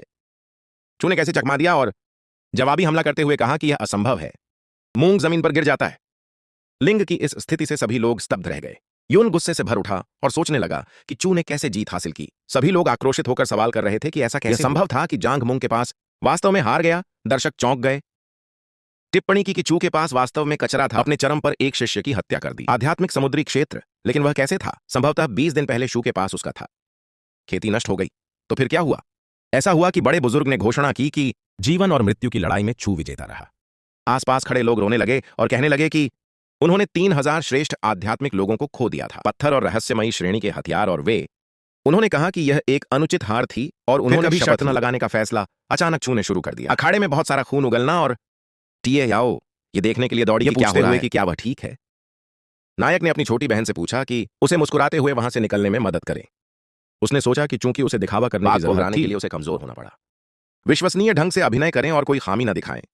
अपने मन में उसने अपने प्रति माफी मांगी, भाई बहन, लेकिन कहा कि हथियार, गोलियां, आध्यात्मिक पत्थर और जिन सामग्रियों पर उन्होंने शर्त लगाई थी वे सब अब उसकी थीं। जिन लिंग युन ने सोचा कि चू को चोट लगी है। मामला बहुत गंभीर था, लेकिन उसे कोई चिंता नहीं थी क्योंकि उसका इरादा उसे उल्टी करवाने का था। और भी अधिक खून बहेगा और लिंग दर्द से तड़पेगा। फिर युन ने अपने शिष्य चुंग लिंगफे को बताया, स्वॉर्ड स्काई पीक का, कि अगर वह चाहता तो अपनी बहन को बचाने के लिए उसे छू को चुनौती देनी चाहिए। और लिंगी सहमत हो गई। लिंग ने छू को आदेश दिया कि वह एक पल रुककर उसने पूछा कि क्या उससे लड़ने का साहस या अविश्वास से। सवाल किया गया कि क्या लिंग ने नहीं देखा कि उसका बड़ा भाई घायल हो गया था। उसमें अब भी उसे चुनौती देने का साहस था। लिंग युन को क्या हुआ था? जवाब दिया कि छोटी बहन ता याओ की बातें थोड़ी अतिशयोक्तिपूर्ण थीं, क्योंकि मैदान में तो यह अपरिहार्य था। अन्य शिष्यों द्वारा चुनौती दी जानी। इसके अलावा चूचू ने अभी अभी एक शर्त जीती थी और कई स्रोतों से अनेक संसाधन लिए गए हैं। शिष्यों और सभी का मानना था कि वह यह सब केवल भाग्य से जीता था। इससे सभी लोग निराश हो, वे असंतुष्ट थे और वे सुधार करना चाहते थे। उन्होंने जो खोया है उसे क्यों ना उन्हें वापस, जो उनके पास था उसे वापस पाने के लिए उत्साहित तो चू के लिए उचित ही था। एक और लड़ाई में भाग लें, दांव लगाएं, पहले जैसा ही होगा। और अगर वह फिर से जीत जाता तो हर कोई आश्वस्त हो जाता। यह भाग्य की बात नहीं थी। लिंग युन ने पूछा, नायक, अगर उसमें अभी भी साहस हो शर्त लगाने के लिए, या अगर वह डर गया था? उसे यकीन था कि बड़े भाई उभरता हुआ स्काई पीक दांव लगाने के लिए बहुत कायर था। नायक को एहसास हुआ कि वह चू को जानबूझकर उकसाया जा रहा था। उन्होंने बताया कि उन्हें चोट लगी थी और वे आध्यात्मिक सागर क्षेत्र की चौथी परत में स्तंभ क्षेत्र, इसीलिए उन्होंने बढ़ाने का सुझाव दिया। अचानक एक सिस्टम विंडो में दांव 30% बढ़ गए। ऐसा प्रतीत हुआ कि उपयोगकर्ता एक धूर्त है और इसलिए लालची लोमड़ी को प्राप्त हुआ। लिंगयान को 200 साधना अंक का बोनस मिला। उन्होंने जवाब दिया कि यह उचित है, लेकिन उनके अनुसार मूर्ख समझता था इतने कमजोर होते हुए भी इतना लालची होना, क्योंकि चू इतनी बुरी तरह मरना चाहता था। लिंग यान उसे यह सुनिश्चित करने के लिए दोष नहीं देगा कि तांजेन को लगता कि चूचू ऐसा नहीं सोचती। तब पता चलेगा कि नायक को कब रोकना है। उसने सबको घोषणा की कि वह चुनौती स्वीकार कर ली है और लड़ेंगे। उन्होंने एक और जीवन मरण की लड़ाई के लिए कहा। अगर वे अपना खोया हुआ पैसा वापस पाना चाहते थे, या क्या वे सब कुछ छोड़ देंगे? मैंने उससे कहा कि नए दांव ये थे। यह एक शानदार अवसर प्रस्तुत करता है। जो कुछ उन्होंने खोया है उसे वापस पा लें, और यहां तक कि कुछ बना भी। लोगों ने टिप्पणी की कि कुछ पैसे। इस बार यह बिल्कुल असंभव था छू के लिए किसी को हराना, विशेष रूप से आध्यात्मिक स्तंभ क्षेत्र। वह अभी अभी एक युद्ध लड़कर आया था और घायल होने पर उन्होंने सब कुछ दांव पर लगाना शुरू कर दिया। चू की हार। चू ने सोचा कि वे सभी थे मूर्ख और इसी वजह से वह एक महान भाग्य के बड़े ने घोषणा की कि चू के बीच जीवन और मृत्यु का संघर्ष। और चूलिंग फे ने याओ को चिंतित करना शुरू कर दिया था। चू ने उसे सावधान रहने के लिए कहा था, लेकिन मुख्य पात्र ने उसे आश्वस्त करते हुए कहा कि ऐसा न करें। चिंता जताते हुए लिंग फे ने तब कहा कि वह मैदान में कदम नहीं रखना चाहता था। उसे लड़ना था, लेकिन उसके पास ज्यादा विकल्प नहीं थे। चू ने पूछा, क्यों? और लिंगे ने जवाब दिया कि उसकी छोटी बहन लौट आई थी एक मिशन के दौरान, गंभीर रूप से घायल हो आवश्यक खेती सामग्री और एक बहुत जीवित रहने के लिए दुर्लभ खजाना, और भाई लिंग उनके पास वह खजाना था, इसलिए अपनी छोटी बहन की खातिर उसे ऐसा करना पड़ा। उसे हराने के बाद अगर उसने किसी को चोट पहुंचाई हो तो तलवारें अंधी होती हैं और उसे नुकसान पहुंचा सकती हैं। किसी को आसानी से चोट पहुंचाना। चू ने जवाब दिया कि कहानी बहुत मार्मिक थी, लेकिन यह एक अफसोस की बात है क्योंकि अब जब जीवन और मृत्यु के लिए अखाड़े में इस लड़ाई में यह मायने नहीं रखता था कि वह जीवित लिंगाय पर हमला करने वाले नायक की मृत्यु हो गई। तेज गति से उसके चारों ओर दौड़ते हुए, और लिंगे ने पीछे से उस पर हमला किया और बचाव किया।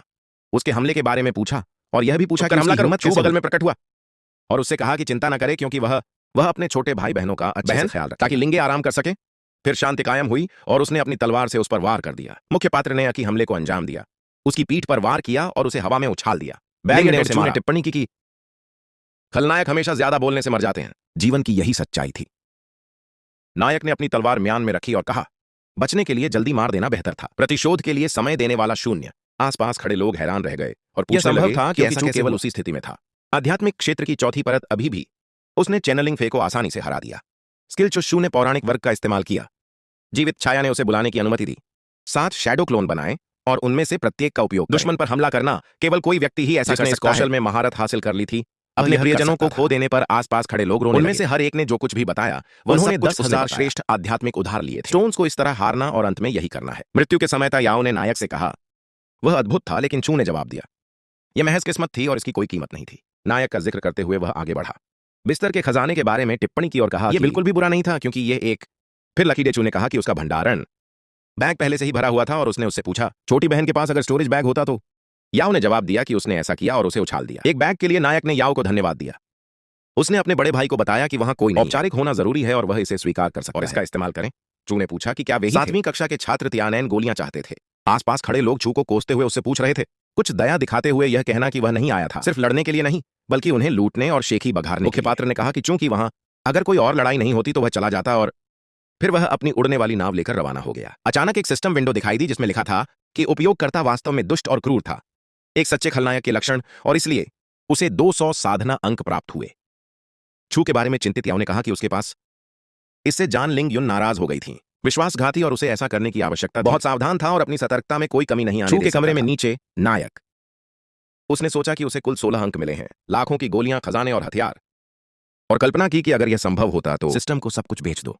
खेती के अंकों के बदले में यह कई अंक प्राप्त हुए। चू ने व्यापार शुरू किया।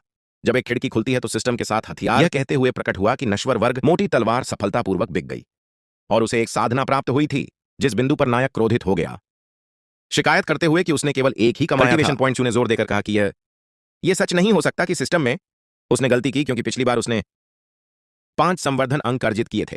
किसी चीज का व्यापार करने के कारण उसने ऐसा नहीं किया। समझ में आया कि उसे केवल एक ही क्यों मिला था। इस बार अचानक एक सिस्टम विंडो खुल गई। यह प्रकट हुआ कि उपयोगकर्ता के रूप में खेती का स्तर बढ़ने से वस्तुओं की संख्या बढ़ती है, उच्च गुणवत्ता की भी आवश्यकता है, और कि एक नश्वर वर्ग की वस्तु अब केवल एक बिंदु उत्पन्न करें। दूसरा सिस्टम विंडो। ऐसा प्रतीत हुआ कि खेती प्राप्त किए जाने वाले अंक भी भिन्न हो सकते हैं गुणवत्ता के आधार पर। फिर एक नई विंडो। एक संदेश आया जिसमें लिखा था कि उपयोगकर्ता कम गुणवत्ता वाली वस्तुएं बेचकर चालाकी दिखाई, बहुत सारे साधना अंक अर्जित करने के लिए, लेकिन यह अचानक काम नहीं करेगा। सिस्टम विंडो दिखाई देती है जिसमें यह बताया गया है कि आध्यात्मिक पत्थरों का उपयोग नहीं किया जा सकता खेती के अंकों के बदले में, और वह ऐसा करने पर जोर देना उचित नहीं है क्योंकि बड़ी रकमों की गणना करना बहुत मुश्किल होता है। परेशान करने वाला। चिड़चिड़ा छू सोचता है कि यह सिस्टम नायक को बेहद परेशान करता है, टिप्पणी करते हुए कि इस मामले में उसे ऐसा करना होगा, गुणवत्ता वाली वस्तुओं को नीलामी में या शहर की दुकानों में जाकर उस पैसे से महंगी चीजें खरीदें। गुणवत्तापूर्ण वस्तुओं के बदले उनका व्यापार करना। खेती के उस तरीके से सभी लाभ प्राप्त होते हैं। इस बीच चू को पता चल जाएगा कि इसे अधिकतम किया जाएगा कि कान से लोमड़ी का मुखौटा प्रतिध्वनित हो रहा है, और वह सोचता है कि उसका मालिक किससे बात कर रहा था। पैसिफिक स्काई पीक एमडीआई पर पवित्र भूमि ताइसु से बातचीत करना। मास्टर यह सवाल कर रहा है कि क्या यह सच है कि उसकी शिष्य चू ने सबसे गहरे स्तर तक आरोहण किया, आकाश के कुछ हिस्सों में प्रवेश किया और उसमें दिव्य तलवार प्राप्त करने के लिए प्रारंभिक भूमि। इरादे वाले एमडी को इस पर विश्वास करना मुश्किल लगता है क्योंकि चू की प्रतिभा कम है और उसे तलवार ढूंढनी है। इरादे को समझना पहले से ही बेहद मुश्किल है। सबसे गहरे हिस्सों तक पहुंचने की तो बात ही छोड़ दीजिए। प्रारंभिक भूमि के बारे में सूसी जवाब देती है कि उस रात उसने इसे अपनी आंखों से देखा था, और पूछता है कि क्या चू के व्यक्तित्व में कोई बदलाव आया है। हाल ही में यह सुझाव देते हुए कि वह हो सकता है किसी के वश में होने पर मांगी सवाल करता है कि क्या सुजी को सच में ऐसा लगता है, लेकिन सुजी वह इस विचार को खारिज करते हुए समझाता है कि किसी ऐसे व्यक्ति का होना जिसकी कम से कम आवश्यकता निम्न पवित्र क्षेत्र स्तर खेतीबाड़ी होती है और केवल सभी ही प्रवेश कर सकते हैं। अपने जीवन काल में एक बार ही प्रारंभिक भूमि प्राप्त करें। एक ऐसा नियम जिसे तोड़ा नहीं जा सकता था। किसी के पास दूसरा व्यक्ति है। इसके अलावा सुई चू पर विश्वास नहीं करता है। प्रेत बाधित मांगी फिर सवाल करता है कि चू कैसे, यदि वह प्रारंभिक भूमि में प्रवेश करने में सुसी का सुझाव है कि वह प्रेत बाधित नहीं था, कुछ अप्रत्याशित हो सकता है। अवसर प्रदान करता है और मांगी को प्रशिक्षण लेने की सलाह देता है ताकि वह एक अच्छा शिष्य बन सके। आगे बढ़ने से पहले नई तलवार भगवान सम्राट ची डोमेन एमडीआई सहमत है, लेकिन साथ ही आश्चर्य की बात है कि उसे अच्छी तरह से प्रशिक्षित उसके पास और क्या रास्ता बचता। खेती करना। क्या वह पहले से ही नहीं बन गई थी उस विश्वासघाती शिष्य का गुलाम? जब भी वह अपनी आय बढ़ाना चाहता था, खेती और योग्यताएं बाहर। शू को लगता है कि अब जब सुई ने इसका जिक्र किया है, अगर वह और उसका स्वामी एक लंबा समय बिताना चाहते हैं के अंदर रात के दौरान हुई बातचीत। हवेली में रहने वाला नायक अपने मालिक को बताता है उसे सलाह की जरूरत है और मांगी पूछता है क्यों।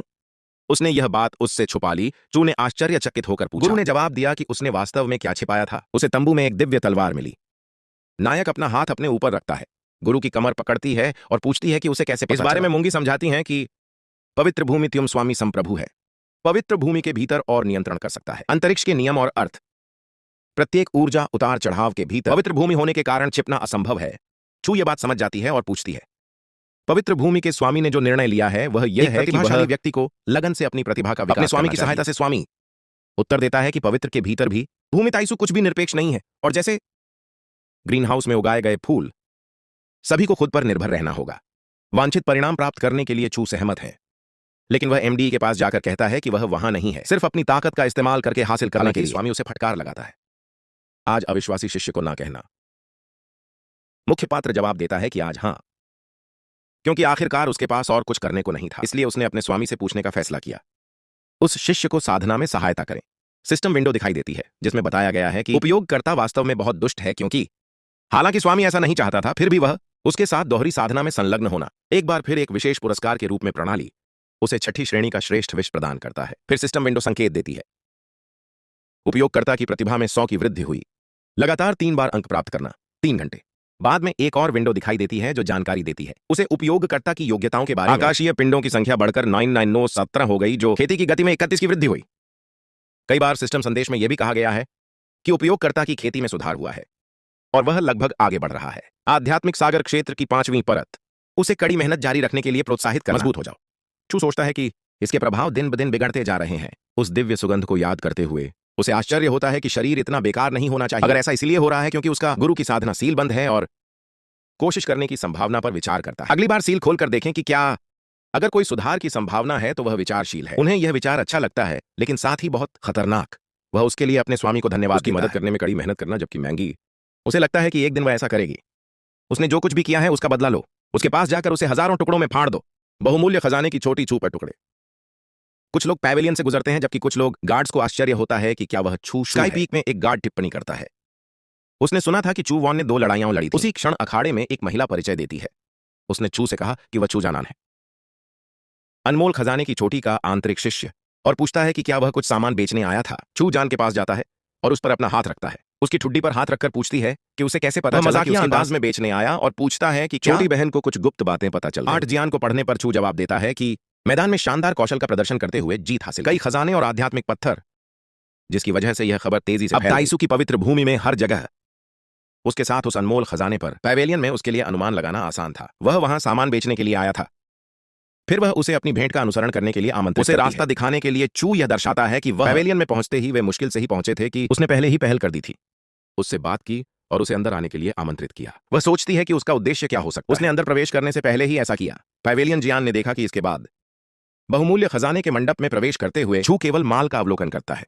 वह कुछ भी खरीद लेती है और उसे अंदाजा भी नहीं होता सोच रहा है। इसी बीच चू सोचता है कि एक घातक श्रेणी के हथियार की कीमत 50 सुपीरियर है, आध्यात्मिक पत्थर, लेकिन इसका आदान प्रदान करना। इस प्रणाली से केवल 2 ही परिणाम प्राप्त। दूसरी ओर खेती के अंक, नश्वर वर्ग की आध्यात्मिक जड़ी बूटियां।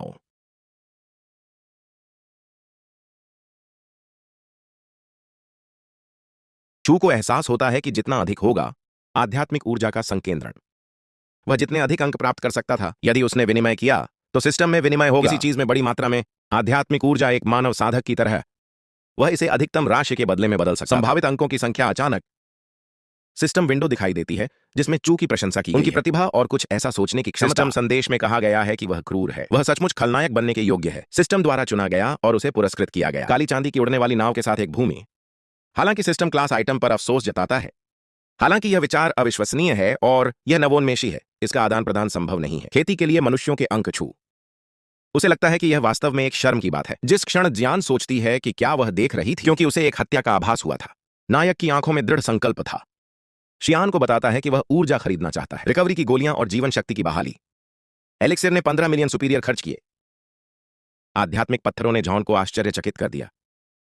उसे इतनी अधिक जीवन शक्ति की आवश्यकता। पुनर्स्थापन औषधियां, यह अनुमान लगाते हुए कि क्या वह स्नान बनाने का इरादा रखती है, तुरंत सामान इकट्ठा करने की पेशकश करता है। तुरंत, और चू ने कृतज्ञता व्यक्त की कि वह छोटी बहन को परेशान करेगा। इसके साथ ही नायक को लगता है कि वह अभी भी कुछ श्रेष्ठ आध्यात्मिक पत्थर मौजूद थे। वह इसलिए चला गया ताकि वह इस अवसर का लाभ उठा सके। देखो, शायद उसे कुछ मिल जाए। उसे अचानक किसी चीज की जरूरत महसूस हुई। चू की रोशनी आंखें जगमगाती है और उसे कांस्य का एहसास होता अपनी है। तलवार के इरादे से प्रतिक्रिया करता हुआ टुकड़ा। उस कांस्य ने किस प्रकार का रहस्य छिपा? टुकड़ा छिपा हुआ था। ऐसा लग रहा था मानो उसके तलवार शरीर के भीतर का इरादा आकर्षित हो रहा था। इस पर ज्ञान का कहना है कि अमृत चबाने से अनुरोधित जानकारी पहले ही एकत्र कर ली गई थी। पूछता है कि क्या वह देखना चाहता है। मुख्य पात्र जवाब देता है, बहुत बढ़िया, और पूछता है श्रेष्ठ आध्यात्मिक पत्थर होंगे। उस कांस्य के टुकड़े को खरीदना आवश्यक था। लड़की जवाब देती है कि वह उसके हाथ में था। वह टुकड़ा किसी काम का नहीं था। इधर उधर लेटे रहना, और अगर उसे यह पसंद हो तो छू इसे ले जा सकता है। एक थैली फेंक देता है। लड़की का हाथ पकड़ती है और कहती है कि 100 श्रेष्ठ आध्यात्मिक पत्थर अंदर मौजूद हैं, क्योंकि उसे किसी की मदद करना पसंद नहीं है। फिर वह पूछता अगर वे सामान का निरीक्षण करने के लिए नीचे जा सकते हैं। जान ने चू से एक पल रुकने का अनुरोध किया। मुख्य पात्र मुड़कर पूछता है कि क्या वह। लड़की जवाब देती है कि उसे किसी चीज की जरूरत थी। उसे भाई चू की मदद की जरूरत थी। मुख्य पात्र को लगता है कि अब उसे समझ आ गया। जब वह अंदर आया तो वह उसके पास गई थी। लड़की उसे चाय पीने के लिए आमंत्रित करती है। वह स्वीकार करती है और पूछती है कि उसे क्या चाहिए। अगर यह बहुत परेशानी भरा हो तो वह ज्ञान इसका जिक्र करने की जरूरत ही नहीं थी। पूछता है कि क्या भाई चू को इसके बारे में पता है। ताइसु पवित्र टावर का नायक। वह जवाब देता है कि वह ऐसा करता है, यह समझाते हुए ताइसु पवित्र टावर एक शाही इमारत है। सम्राट ताओ से संबंधित हथियार, महान आक्रमण और रक्षात्मक शक्ति, विभिन्न चीजों को अंदर संग्रहित करने में सक्षम। इसे पैसिफिक स्काई पीक पर रखा गया था। जहां सम्राट की मृत्यु हुई वह केवल कुछ ऐसा जो पूरे ट्यू की रक्षा करता है। यह पवित्र भूमि होने के साथ साथ सबसे अच्छी जगह भी है। शिष्यों को विकसित करने और प्रशिक्षित करने के लिए टावर के शिष्य अपनी युद्ध क्षमता का परीक्षण कर सकते हैं। शक्ति, प्रतिभा, समझ और सहन शक्ति, वे जितना ऊपर चढ़ते हैं उतना ही अधिक। जियान कहती हैं कि उन्हें जो लाभ मिलते हैं यह अनुरोध ताइसु पवित्र से संबंधित है। टावर से पूछता है और चू से पूछता है कि क्या वह उसे जानता है। ताइसु के 3 गुप्त क्षेत्रों में से पवित्र भूमि, क्रूर दानव का रहस्य। चू का जवाब है कि यह क्षेत्र 1 महीने में खुल जाएगा।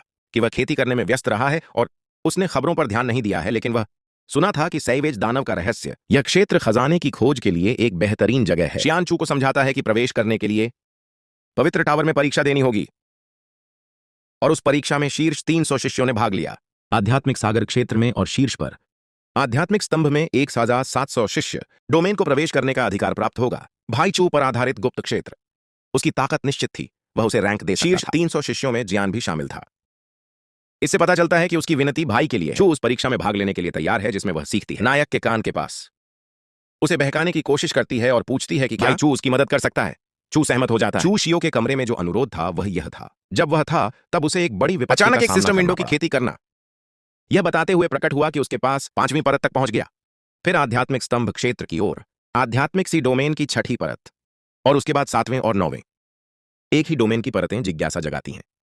नायक ने सिस्टम से पूछा कि क्या स्थितियां 10वें चरण में आगे बढ़ने की। आध्यात्मिक समुद्री क्षेत्र की परत। सिस्टम ने जवाब दिया कि उसे कोई नहीं मिला। उपयोगकर्ता को उस स्तर तक पहुंचने में मदद करने की विधि। साथ ही यह भी कहा कि दुर्भाग्यवश उपयोगकर्ता आवश्यक क्षमता नहीं थी, और हालांकि यह प्रणाली आगे बढ़ने में विफल रहेगी। यह भी उल्लेख किया गया कि यदि उपयोगकर्ता 3 अनमोल खजाने खोजें, रामबाण, दूध पौटी, दिव्य फूल और राक्षस, शिशु आध्यात्मिक फल, वह शायद सक्षम हो। एडवांस चू ने साधना बंद कर दी और अपने सिर पर हाथ रखते हुए उसने सोचा कि वे तीनों वस्तुएं दिव्य श्रेणी की थीं। वे इतने दुर्लभ थे कि उन्हें केवल इनके साथ ही किस्मत की बात है कि वे बिके नहीं। नीलामी तब भी जब कोई बेच रहा हो। उनकी कीमत बहुत अधिक होगी, और भले ही उसे वे मिल गए हों और वह उन्हें चुराने की शक्ति उसके पास नहीं होगी।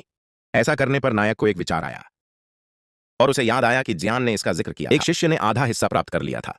राक्षस शिशु आध्यात्मिक फल में गुप्त क्षेत्र चू ने फैसला किया कि वह ऐसा करेगा। 3 दिन बाद पवित्र मीनार पर जाने के लिए प्रशांत स्काई पीक पर घंटी बजी। कई किसान और उड़ने वाली नावें पवित्र टावर की ओर अग्रसर। भीड़ के बीच 2 उस्ताद थे। बातचीत के दौरान एक बुजुर्ग व्यक्ति ने टिप्पणी की कि हर 30 साल में कई शिष्य एकत्रित होते थे अपनी किस्मत आजमाने के लिए शिखर पर, और मुझे आश्चर्य हुआ कि क्या उस वर्ष कोई शिष्य ऐसा वर्ष को तोड़ने में सक्षम हो। वहां एक बोर्ड था जिस पर शीर्ष दिखाया गया था 10 सर्वश्रेष्ठ शिष्य जिन्होंने प्रयास किया चढ़े और इसके बारे में जानकारी। प्रतिभागियों में मून नाम का एक बुजुर्ग व्यक्ति शामिल था। पैसिफिक स्काई पीक बातचीत कर रहा था। हैंगलाओ उसी शिखर का एक और बुजुर्ग, और उल्लेख किया कि एक अनुशासन में आध्यात्मिक समुद्री क्षेत्र शीर्ष पर पहुंच गया था। 10 उसने लाओ से पूछा कि उसके अनुसार कौन जीतेगा। एक महान उपलब्धि हासिल करना। लाओ ने उत्तर दिया कि वह याओन पर दांव लगा रहा था क्योंकि उसके पास बहुत अच्छे मौके थे। एक ठोस आधार, उत्कृष्ट प्रतिभा के साथ साथ उच्च सहन शक्ति। और लकफियोन ने सहमति जताते हुए कहा कि योन था। अचानक उड़ने वाली नाव देखना वाकई दिलचस्प है। अत्यंत गति से दूसरों से आगे निकल गया। फोन ने पूछा कि यह उड़ने वाली नाव किसकी है। लाओ की अविश्वसनीय गति को देखते हुए जवाब दिया कि वह युवक ही था। उदय के गुरु के प्रत्यक्ष शिष्य स्काई पीक चू ने अपनी उड़ने वाली नाव उतारी और पवित्र मीनार की ओर नीचे उतरा।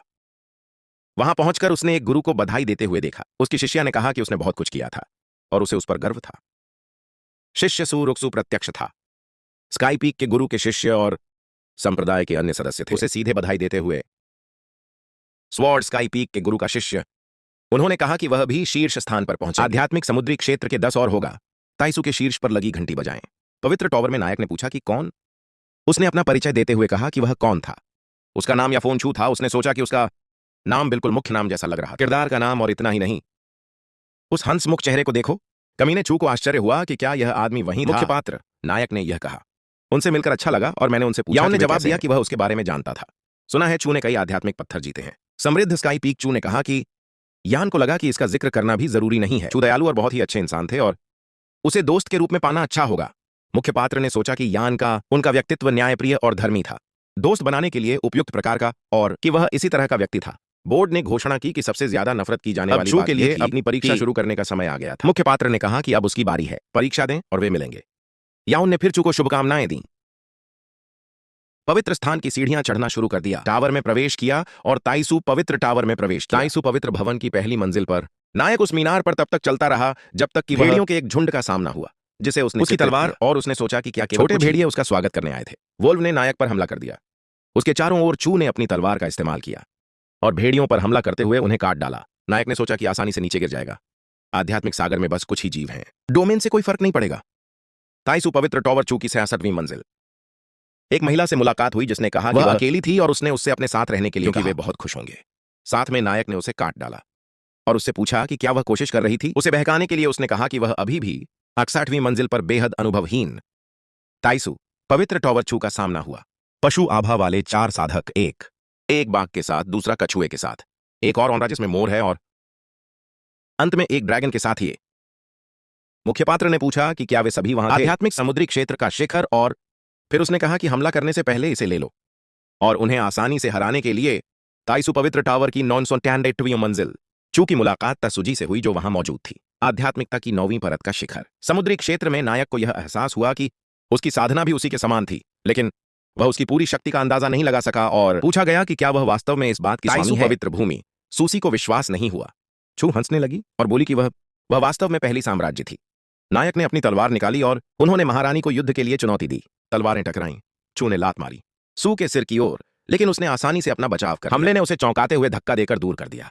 चू को आश्चर्य हुआ कि यह कैसे संभव था।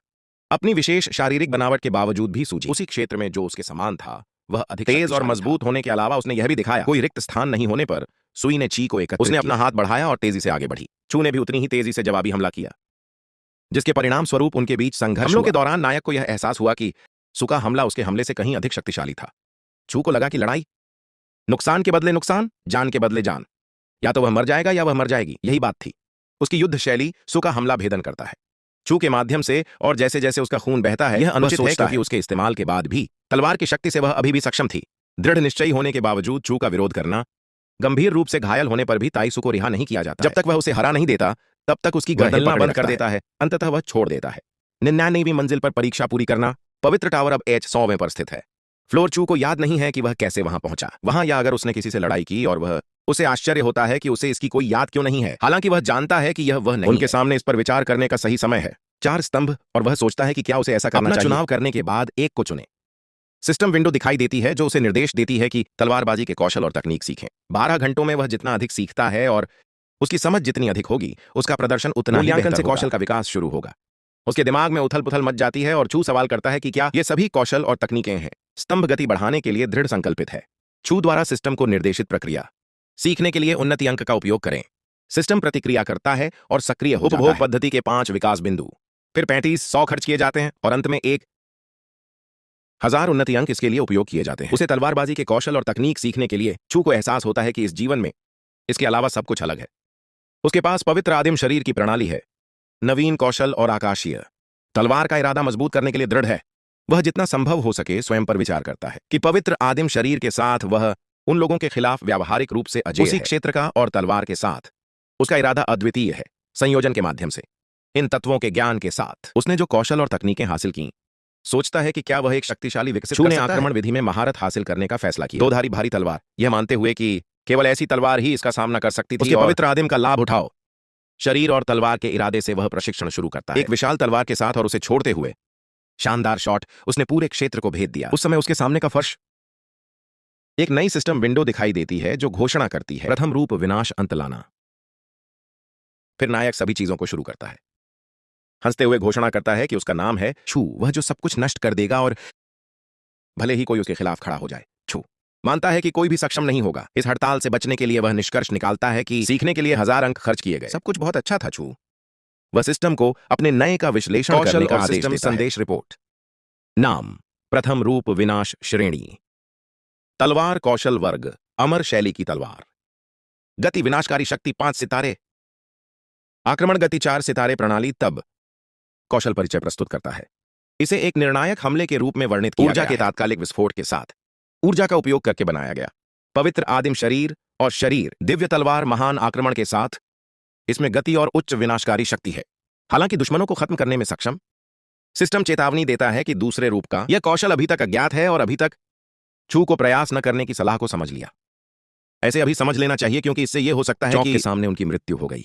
ताइसू पवित्र टॉवर अकीरा एमडीआई का भतीजा है।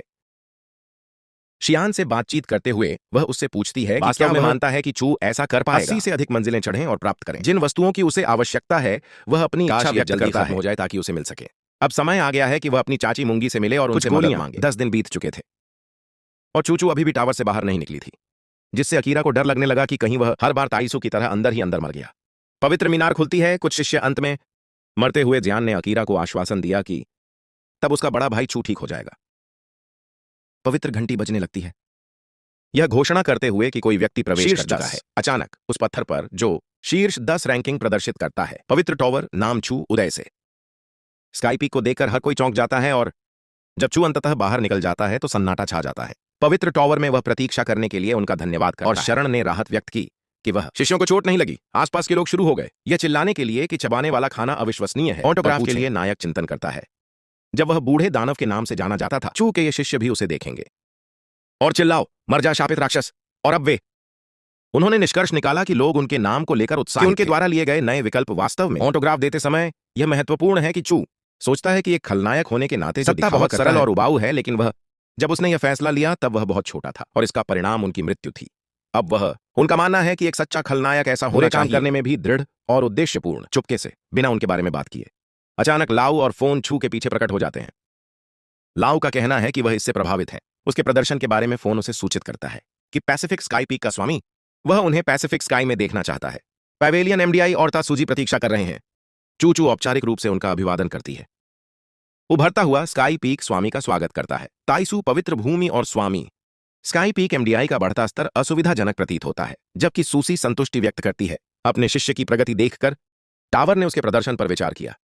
प्रभावशाली छू ने स्वामी से पूछा, यदि पूर्ण हो गया हो तो पवित्र भूमि, पवित्र टॉवर में उसे किसी प्रकार का कुछ प्राप्त हो। उसे लगता है कि इनाम के मामले में भले ही क्या तत्काल लाभ नहीं मिल सकते। दिलचस्प बात यह है कि एमडीआई चू को और अधिक बढ़ने के लिए कहता है और पवित्र स्थान के स्वामी के प्रति असभ्य न हो। हालांकि ताइसूजी एमडीआई को बताती है कि सब ठीक है और चू से पूछता है कि किस तरह का वह जो पुरस्कार प्राप्त करना चाहेगा। नायक जवाब देता है कि अगर स्वामी, क्या इसमें रामबाण दूध का दिव्य प्रवाह है या राक्षस शिशु आध्यात्मिक फल, किसी भी वे पर्याप्त होंगे। मंगी नाराज सोचता है कि अविश्वासी शिष्य है। सुजी बताती है कि वह वास्तव में बहुत लालची है। पवित्र स्थानों में अनेक खजाने छिपे हैं, ऐसी भूमि जो स्वर्ग और पृथ्वी को चुनौती देती है। उनमें से कुछ वही हैं जो वह चाहता है। हालांकि वह किसी को खोजबीन के लिए भेजने को कहा जा सकता है उनके लिए, लेकिन वह गारंटी नहीं दे सकती थी कि कैसे। के जवाब में कहा गया है कि उन्हें जल्दी ही ढूंढा जा सकता है। वह इंतजार करने को तैयार है और सोचता है के साथ बातचीत करना बहुत आसान है। सूजी का मानना है कि अगर उसने इसका इस्तेमाल किया तो उस पर दिव्य संसार की मुहर लगी हुई थी। वह ऐसा अचानक ही वह उसके अधीन हो गई। सिस्टम विंडो संदेश के साथ दिखाई देती है कि उपयोगकर्ता वास्तव में बहुत दुष्ट है। मुंगी से संतुष्ट न होकर अब वह चाहता है बिना किसी झंझक के छू इसका उपयोग करता है। स्वर्गीय संसार, वह रही सूजी।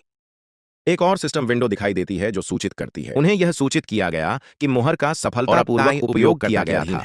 नौकर सील अभी भी इससे अनजान है। सिस्टम उसे यह भी सूचित करता है कि अब इस मुहर का कोई उपयोग नहीं रह गया है।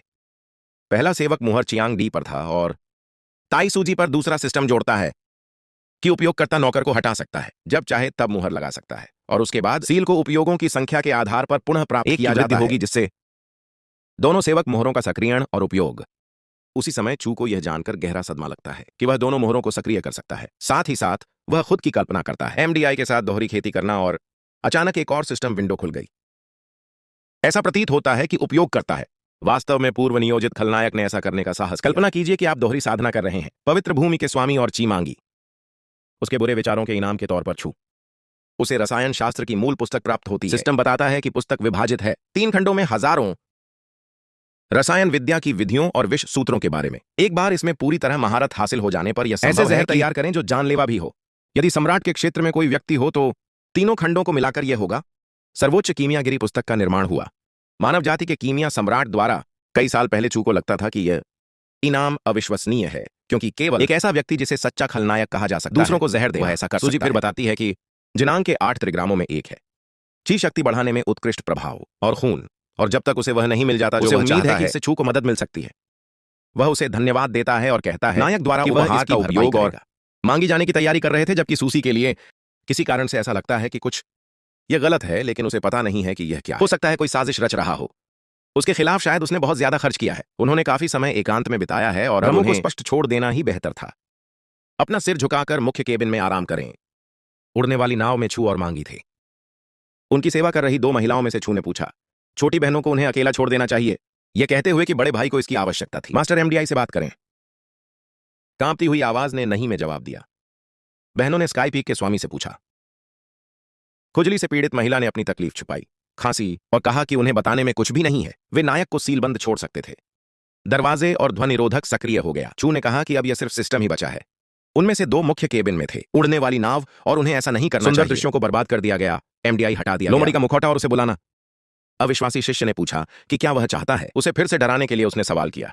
अगर वह सचमुच उसे सिर्फ एक उपकरण के रूप में देखता था, ऐसी कोई चीज जिसका वह जब चाहे उपयोग कर दिया कि उसकी नजरों में वह महज एक पतित थी, वह व्यक्ति जो केवल उस मुंगी के बारे में सोचता था।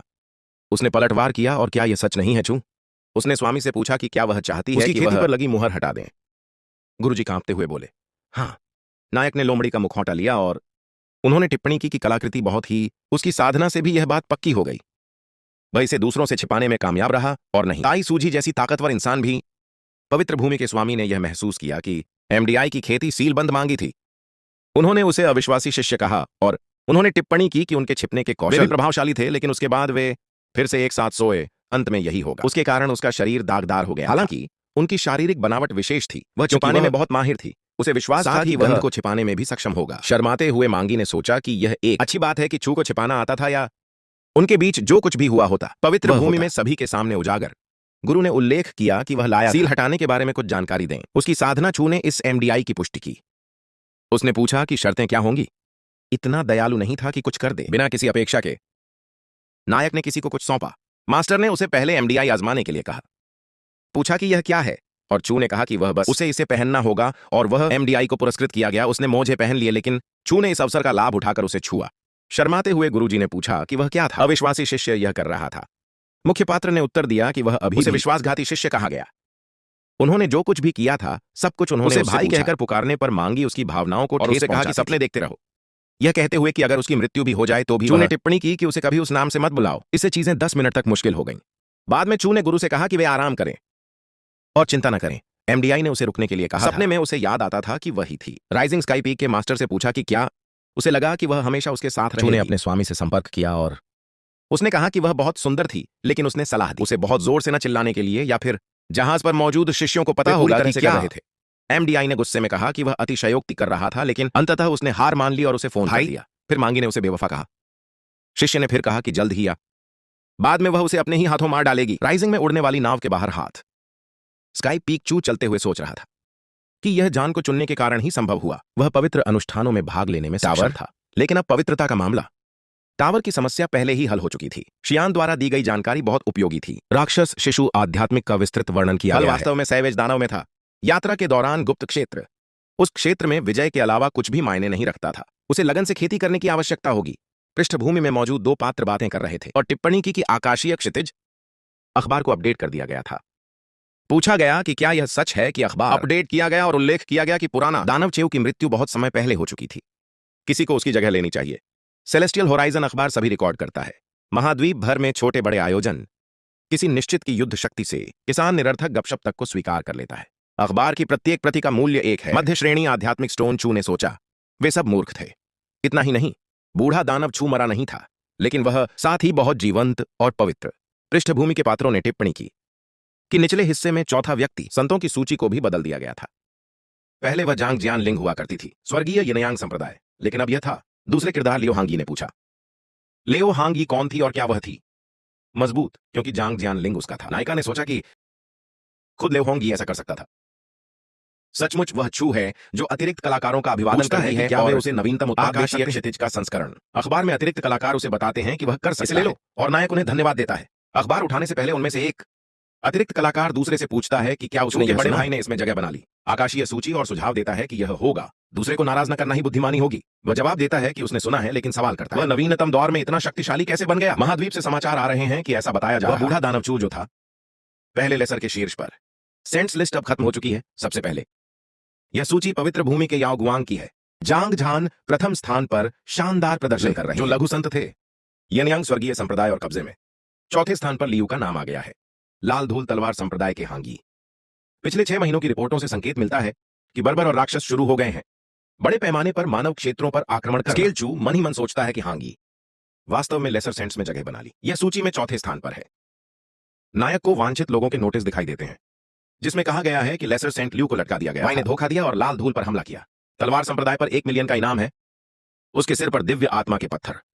लाल धूल के नेता के अनुसार तलवार संप्रदाय ने समय और स्थान का उपयोग किया, यह पता लगाने के लिए कलाकृति की क्या हुआ था, और लू होंगी ने चुपके से हमला किया और एक बुजुर्ग व्यक्ति की हत्या कर दी जिसने इसमें भाग लिया। पुराने दानवचू के विरुद्ध घेराबंदी। जाहिर तौर पर बदला लेने के लिए लाल धूल तलवार संप्रदाय ने एक चेतावनी जारी करते हुए अपने अनुयायियों को इस महिला को घेरकर मार डालने के लिए भेजा गया। उन्हें याद दिलाना कि कभी भी कम ना आंखें। दुश्मन चू को वह लड़की याद है और वह उसे मूर्ख कहती है। नायिका जब वह अपने अतीत को याद करने लगती है, अपना नाम बताते हुए उन्होंने अपना परिचय दिया और यह बताते हुए कि उसका पूरा परिवार था। मृत चू को अपना परिचय देना याद है और यह कहते हुए कि उसका पूरा परिवार तारों भरे आकाश का दूसरा भाग। इसलिए वह लड़की ने कहा अब वे दिखाई नहीं दे रहे थे क्योंकि उसने उसके परिवार को दफनाने में उसकी मदद की थी। उस दिन से वे परिवार बन जाएंगे। मैंने उससे सहमति जताते हुए कहा कि उससे दिन के बाद वे परिवार बन जाएंगे और वे वर्तमान में पीसीटी वापस बनाया गया। नायक ध्वनि अनुनाद का उपयोग करता है। कई मील दूर जाकर वह अपने छोटे भाई से पूछता है, बहन तायाओ से पूछें कि क्या वह उसे ढूंढने में मदद कर सकती है। किसी के ठिकाने पर पहुंचता है, वह जगह जहां चू था, और पूछता है कि वह अकेले चांद को देखते हुए सोच रहा हूं चू। उन्होंने जवाब दिया कि उन्हें बस थोड़ा सा महसूस की याद सता रही था। याओ ने टिप्पणी की कि ऐसा हुआ। उन्हें यहां आए हुए लगभग 30 साल हो गए हैं। स्काईपीक का उदय और उस समय वह जिस नश्वर लोक में रहता था वह केसान काउंटी था। राक्षसों ने हमला किया था और यह वही था वह स्वामी जिसने उसे बचाया और उसे ले आया। याओ इस संप्रदाय में समय बहुत जल्दी बीत जाता है। आगे कहते हैं कि बड़ा भाई था। उस समय वह बहुत भाग्यशाली था क्योंकि वह केवल 3 वर्ष का था और किसी तरह जीवित रहने में कामयाब। राक्षसी हमले का जिक्र करते हुए वह कहती है कि कहावत है कि अगर कोई इसलिए नहीं मरता क्योंकि किसी आपदा में उन्हें भाग्य का साथ मिलेगा। भविष्य में सभी आशीर्वाद चूयाओं के साथ हों। यह भी कहा गया है कि भले ही किशन काउंटी उनका गृहनगर पवित्र भूमि भी है, उसके घर में मालिक और वहां मौजूद सभी लोग राइजिंग स्काई पीक उसका परिवार है, और अगर उसे घर की याद आती है तो वह भविष्य में कुछ ढूंढ किसी भी समय उसकी मदद करेगी और वह उसकी सहायता करेगी। मुख्य पात्र उसे धन्यवाद देते हुए कहता है राइजिंग स्काई पीक में हर कोई उसका पंख है।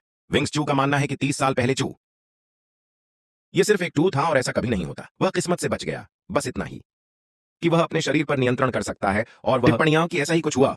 जब वह चीमांगी से मिला तो उसका लक्ष्य था पवित्र भूमि में घुसपैठ करने के लिए। हमेशा याओ शर्माते हुए सोचता है कि हाल ही में उसे ऐसा लगता है कि बड़े भाई ने वह पहले जैसा व्यक्ति नहीं रह गया था।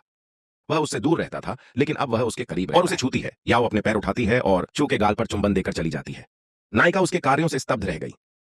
तायाओ का कहना है कि उनके पास जो जानकारी थी अनुरोध किया गया था और उसे एक वस्त्र में वह चू को अच्छी तरह आराम करने के लिए कहती है क्योंकि उसे अपनी साधना में वापस लौटना पड़ा। मुख्य पात्र शर्मिंदा महसूस करता है और कर नहीं। मुझे लगता है कि उसने उसे यह सोचकर चूमा कि वह शांत करने की जरूरत थी, उसने ले लिया। याओ ने उसे जो जानकारी दी उसके आधार पर वह शुरू कर। मैंने 3 दिन पहले लियो हांगी को यह पढ़ते हुए देखा था। डोंगजू साम्राज्य में प्रकट हुआ। चांगन शहर के बारे में उनका मानना है कि शहर चांगन के बारे में जानकारी प्राप्त करना थोड़ा मुश्किल हो सकता है। डोंगजू में पूर्वी महाद्वीप चांगन शहर में साम्राज्य और एक पुराना। वह आदमी चिल्ला रहा था और पूछ रहा था कि क्या वह पुराने दानव चू की तरह बनो और एक बनो। यह ल्यू है जो सभी मानवीय शक्तियों का शत्रु है। हांगी जो पहले एक छोटे संत थे। लाल धूल तलवार संप्रदाय। बूढ़ा आदमी चिल्लाता है कि उसका जी परिवार उसे जाने नहीं देगा, इसे दूर कर दो, और वह इस बात को लेकर शरीर के टुकड़े टुकड़े कर देंगे। लियो हांगी ने बूढ़े आदमी पर बिजली गिरा दी। अपनी तलवार से उसे मारते हुए वह नीचे गिरती है। जमीन पर एक धुंधली आकृति दिखाई देती है। उससे यह पूछना कि वह आगे क्या करने वाली है। हैंगी जवाब देती है कि वह जा रही थी। वह रहस्यमय व्यक्ति पूछता है और लोगों को मार डाला। वह सचमुच ऐसा करना चाहती थी और बनना। महिला जवाब देती है दुनिया का दुश्मन, कि अगर वह दुनिया का दुश्मन था तब वह भी दुश्मन बन जाएगी। दुनिया और कहता है कि अगर वह बुद्ध होते वह उसके लिए लड़ेगी, और अगर वह दानव होती तो वह नरसंहार कर देती उसके नाम पर दुनिया वापस चट्टान पर। जहां चू मुख्य पात्र था, खेती कर रहा था और सोचा कि वह अभी भी उसने जो कौशल हासिल किया था उसका अभ्यास पवित्र भूमि के स्वामी से। वह एक शांत और सुनसान जगह पर था। कोई उसे अचानक परेशान कर देगा। एक व्यवस्था, एक विंडो खुलती है जो उसे इसके बारे में सूचित करती है। 9 शाही चिन्ह, जिन्हें 9 के नाम से भी जाना जाता है, स्वर्ग के बीच एक शक्तिशाली कौशल के रहस्य और पृथ्वी को 9 में पूर्ण महारत हासिल करके ये निशान किसी को अजेय बना सकते हैं। शिंगी सीक्रेट सबसे तेज गुप्त कला है दुनिया में, और इसे विकसित करके यह वह चरम सीमा है जिसे तोड़ना संभव है। बड़ी संरचनाओं के बीच से आसानी से गुजरते हुए सबसे बड़ी कठिनाई इसमें निहित है समझ, और इसे विकसित करने के लिए दुर्लभ प्रतिभा और महान क्षमता होनी चाहिए। CHW के आकार को समझना और खड़ा होना। टिप्पणियां की शिंगी रहस्य था। 3 को समझना वास्तव में कठिन है। दिन बीत गए थे और उसने लगभग कोई प्रगति नहीं हुई। चू ने अपने पीछे किसी को देखा। उससे पूछता है कि वहां कौन महिला थी। प्रकट होती है और अपना परिचय देते हुए उसका नाम हु लुओ है और वह एक है। स्काई पीक की बड़ी उम्र की महिला सहमति मांगती है। अगर वह चू शू चू है तो उसे यह आभास होता है कुछ अजीब है, और वह सोच रही है कि ऐसा क्यों हो रहा है। संसार से एक सेवक की मुहर थी, आकाशीय मुहर, जिसमें यह दर्शाया गया है कि उससे मिलने के लिए एक अलग तरीका अपनाते हुए मुख्य पात्र को यह दिलचस्प लगता है कि वह एल्डर हु का अभिवादन करती है और पूछती है कि क्या वह कर बताओ कि वह वहां क्यों आई थी। एल्डर को जवाब देता है कि जो कुछ भी समाप्त करने के बाद उसे फैसला करना था उसने लेने का फैसला किया। राइजिंग स्काई माउंटेन के आसपास घूमे और वह संयोगवश उससे टकरा गया था। वह खेती कर रहा था क्योंकि वह इतनी मेहनत करने के बाद उसने यह निष्कर्ष निकाला कि जंगली दानव के पास जाने की योजना बना रहा था। गुप्त क्षेत्र चू ने इसकी पुष्टि करते हुए कहा कि रहस्यमय क्षेत्र कई अवसर प्रदान, विकास के अवसर तो हैं, लेकिन उनके साथ इसके साथ खतरे भी आते हैं, इसलिए उसे इसकी आवश्यकता है। ये सुनिश्चित करने के लिए लगन से खेती करें कि वह किसी भी चुनौती पर काबू पा लेता है। वहां बैठे बुजुर्ग की ओर देखता है और उसे लगता है कि वह बहुत सुंदर थी। चू उसके पास बैठता है और टिप्पणी करता है कि वह किसी बात को लेकर उत्सुकता थी, इसलिए पूछ रहा था कि बड़े व्यक्ति के लिए इसे स्पष्ट कर सकती थी। जवाब देता है कि वह आगे बढ़ सकता है। कहता है कि इससे पहले सम्राट लुओ के युग में एक मनुष्य था, एक महान सम्राट और एक दानव माना जाता है। एक ऐसे युग में सम्राट जो 1 लाख वर्षों तक चला। वर्षों से मानव जाति और दानव जाति, उस युग तक कई बार लड़ाई लड़ी गई। सम्राट लुओ, लेकिन इंसान ने ऐसा क्यों नहीं किया। जाति पूरी तरह से सफाया करने में कामयाब रही। महान के उदय के बाद के राक्षस सम्राट लुओ, और यहां तक कि क्यों नहीं, राक्षस मनुष्यों का सफाया करने में सफल हो जाते हैं। इससे पहले चू इस बात पर विचार करता है कि यह था कुछ ऐसा जो उसे अपने बचपन से समझ नहीं आया। पहला पुनर्जन्म, और अब जब वह मिल चुका है ताइसू जी, शायद उसे जवाब पता था। महिला का कहना है कि ऐसा प्रतीत दोनों के बीच बहुत अच्छी समझ रही है। मानव महान सम्राट और दानव, एक नई सत्ता के उदय के बावजूद सम्राट, महान सम्राट वह दबा सकता था दूसरी तरफ, लेकिन वह अपने का इस्तेमाल नहीं कर सकता। महान सम्राटों की शक्तियों को नष्ट करने की क्षमता दूसरी पार्टी के बारे में किसी को पता नहीं था। ऐसा इसलिए कहा जाता था कि जब कोई व्यक्ति वे सीखते हैं कि वह एक महान सम्राट बन जाता है। सितारों और उनके बारे में रहस्य, महाद्वीप के बारे में नायक टिप्पणी करता है कि तब और भी अधिक शक्तिशाली प्राणी हो सकते हैं उस दुनिया में एक महान सम्राट से भी बढ़कर। महिला जवाब देती है कि किसी को नहीं पता कि एक और भी अधिक शक्तिशाली अस्तित्व है, लेकिन युद्ध के युग से पहले का आदिम युग और महान सम्राट लुओ का युग 17 महान सम्राटों का उदय पहले ही हो चुका था। वे अंततः बिना किसी के गायब हो गए। जो लोग दुनिया में कोई निशान छोड़ते हैं महान सम्राट बने। असाधारण प्रतिभाएं थीं, तो उन्होंने ऐसा क्यों नहीं कदम उठाए। क्या ऐसा हो सकता है कि आगे का रास्ता मौजूद नहीं है या नष्ट हो गया है, इस पर आगे बढ़ने का कोई भविष्य नहीं है, कुछ ऐसा जिसके लिए उन्हें गहराई से विचार किया, लेकिन उसे इसकी उम्मीद नहीं थी। एक महान व्यक्ति की खेती पर चर्चा करें, सम्राट, क्योंकि यह बहुत महत्वाकांक्षी था। मुख्य पात्र पूछता है कि क्या एल्डर था। वह जवाब देती है, मैं पहले से ही जाने की योजना बना रही हूं। रूप से और छू से जारी रखने का आग्रह करता है, अपनी साधना के प्रति स्वयं को समर्पित करते हुए। चू पूछता है कि क्या वे फिर मिलेंगे, और महिला ने पुष्टि की कि उन्होंने ऐसा कहा था, जंगली दानव को छोड़ने के बाद उसे मिले। गुप्त क्षेत्र, नायक सहमत है, यह कहते हुए कि मामला सुलझ गया था और एक बार जब वह वापस आएगा और वहां उसका इंतजार कर रहा। बुजुर्ग ने सहमति व्यक्त की। अचानक एक सिस्टम विंडो दिखाई देती है जिसमें लिखा होता है, इस उपयोगकर्ता में वाकई करिश्मा है। शरारती एटी चियांग का मंडप चू। टिप्पणियां बताती हैं कि शिंगी की खेती करना इस रहस्य को सुलझाने में बहुत मेहनत लगी, इसलिए यह बेहतर होगा कि वह अपना गुरु से कुछ साधना के लिए पूछें। नायक के बाहर की सामग्री सुनती है, कोई अपने स्वामी से मदद मांग रहा है, यह कहते हुए कि तब तक बहुत देर हो उसके बाद, और चूंकि वह थी, अगर चूचू का मालिक उससे पूछता तो वह चांदी की रेत एमडीआई द्वारा पहुंचाएगा। वह जवाब देती है कि ऐसा नहीं है कि वह मदद करना चाहता हूं, लेकिन फिर भी वह चू की मालकिन है, ऐसा नहीं होगा। बिना किसी अधिकार के उससे कुछ मांगने का अधिकार। ने विचारों में खोया हुआ था, आश्चर्य कर रहा था। अगर वह मालिक का भतीजा होता और उन्हें याद है कि वह हमेशा अपने साथ छोटी बहन जियान की तबीयत खराब होने के बावजूद वह मजबूत था, देखने में कुछ खास नहीं लगता था, और चूंकि परपोता चाहता था कि चांदी की रेत इतनी बुरी तरह से कि यह मजेदार हो, उस मूर्ख नायक के साथ खेलो। हॉल में प्रवेश करता है और सकीरा से पूछता है कि क्या वह रेत की ओर बढ़ रहा था, उसे वह चाहता पूछता है कि क्या उसके पास अभी भी चांदी की रेत है। चू ने जवाब दिया कि हाँ, वह अभी भी उसके पास है, क्योंकि पिछले कुछ समय से खेती कर रहा था। कुछ दिन हो गए थे और मैंने अपने छोटे भाई को नहीं देखा। बहन जियान, वह एक की तलाश कर रही थी। इसे अकीरा तक पहुंचाने का अवसर। वह कहता है कि यह बहुत अच्छा है और पूछता है कि मैंने सोचा था कि चांदी की रेत किसे दे दूं उसे, ताकि वह इसे शियान तक पहुंचाने में मदद कर सके।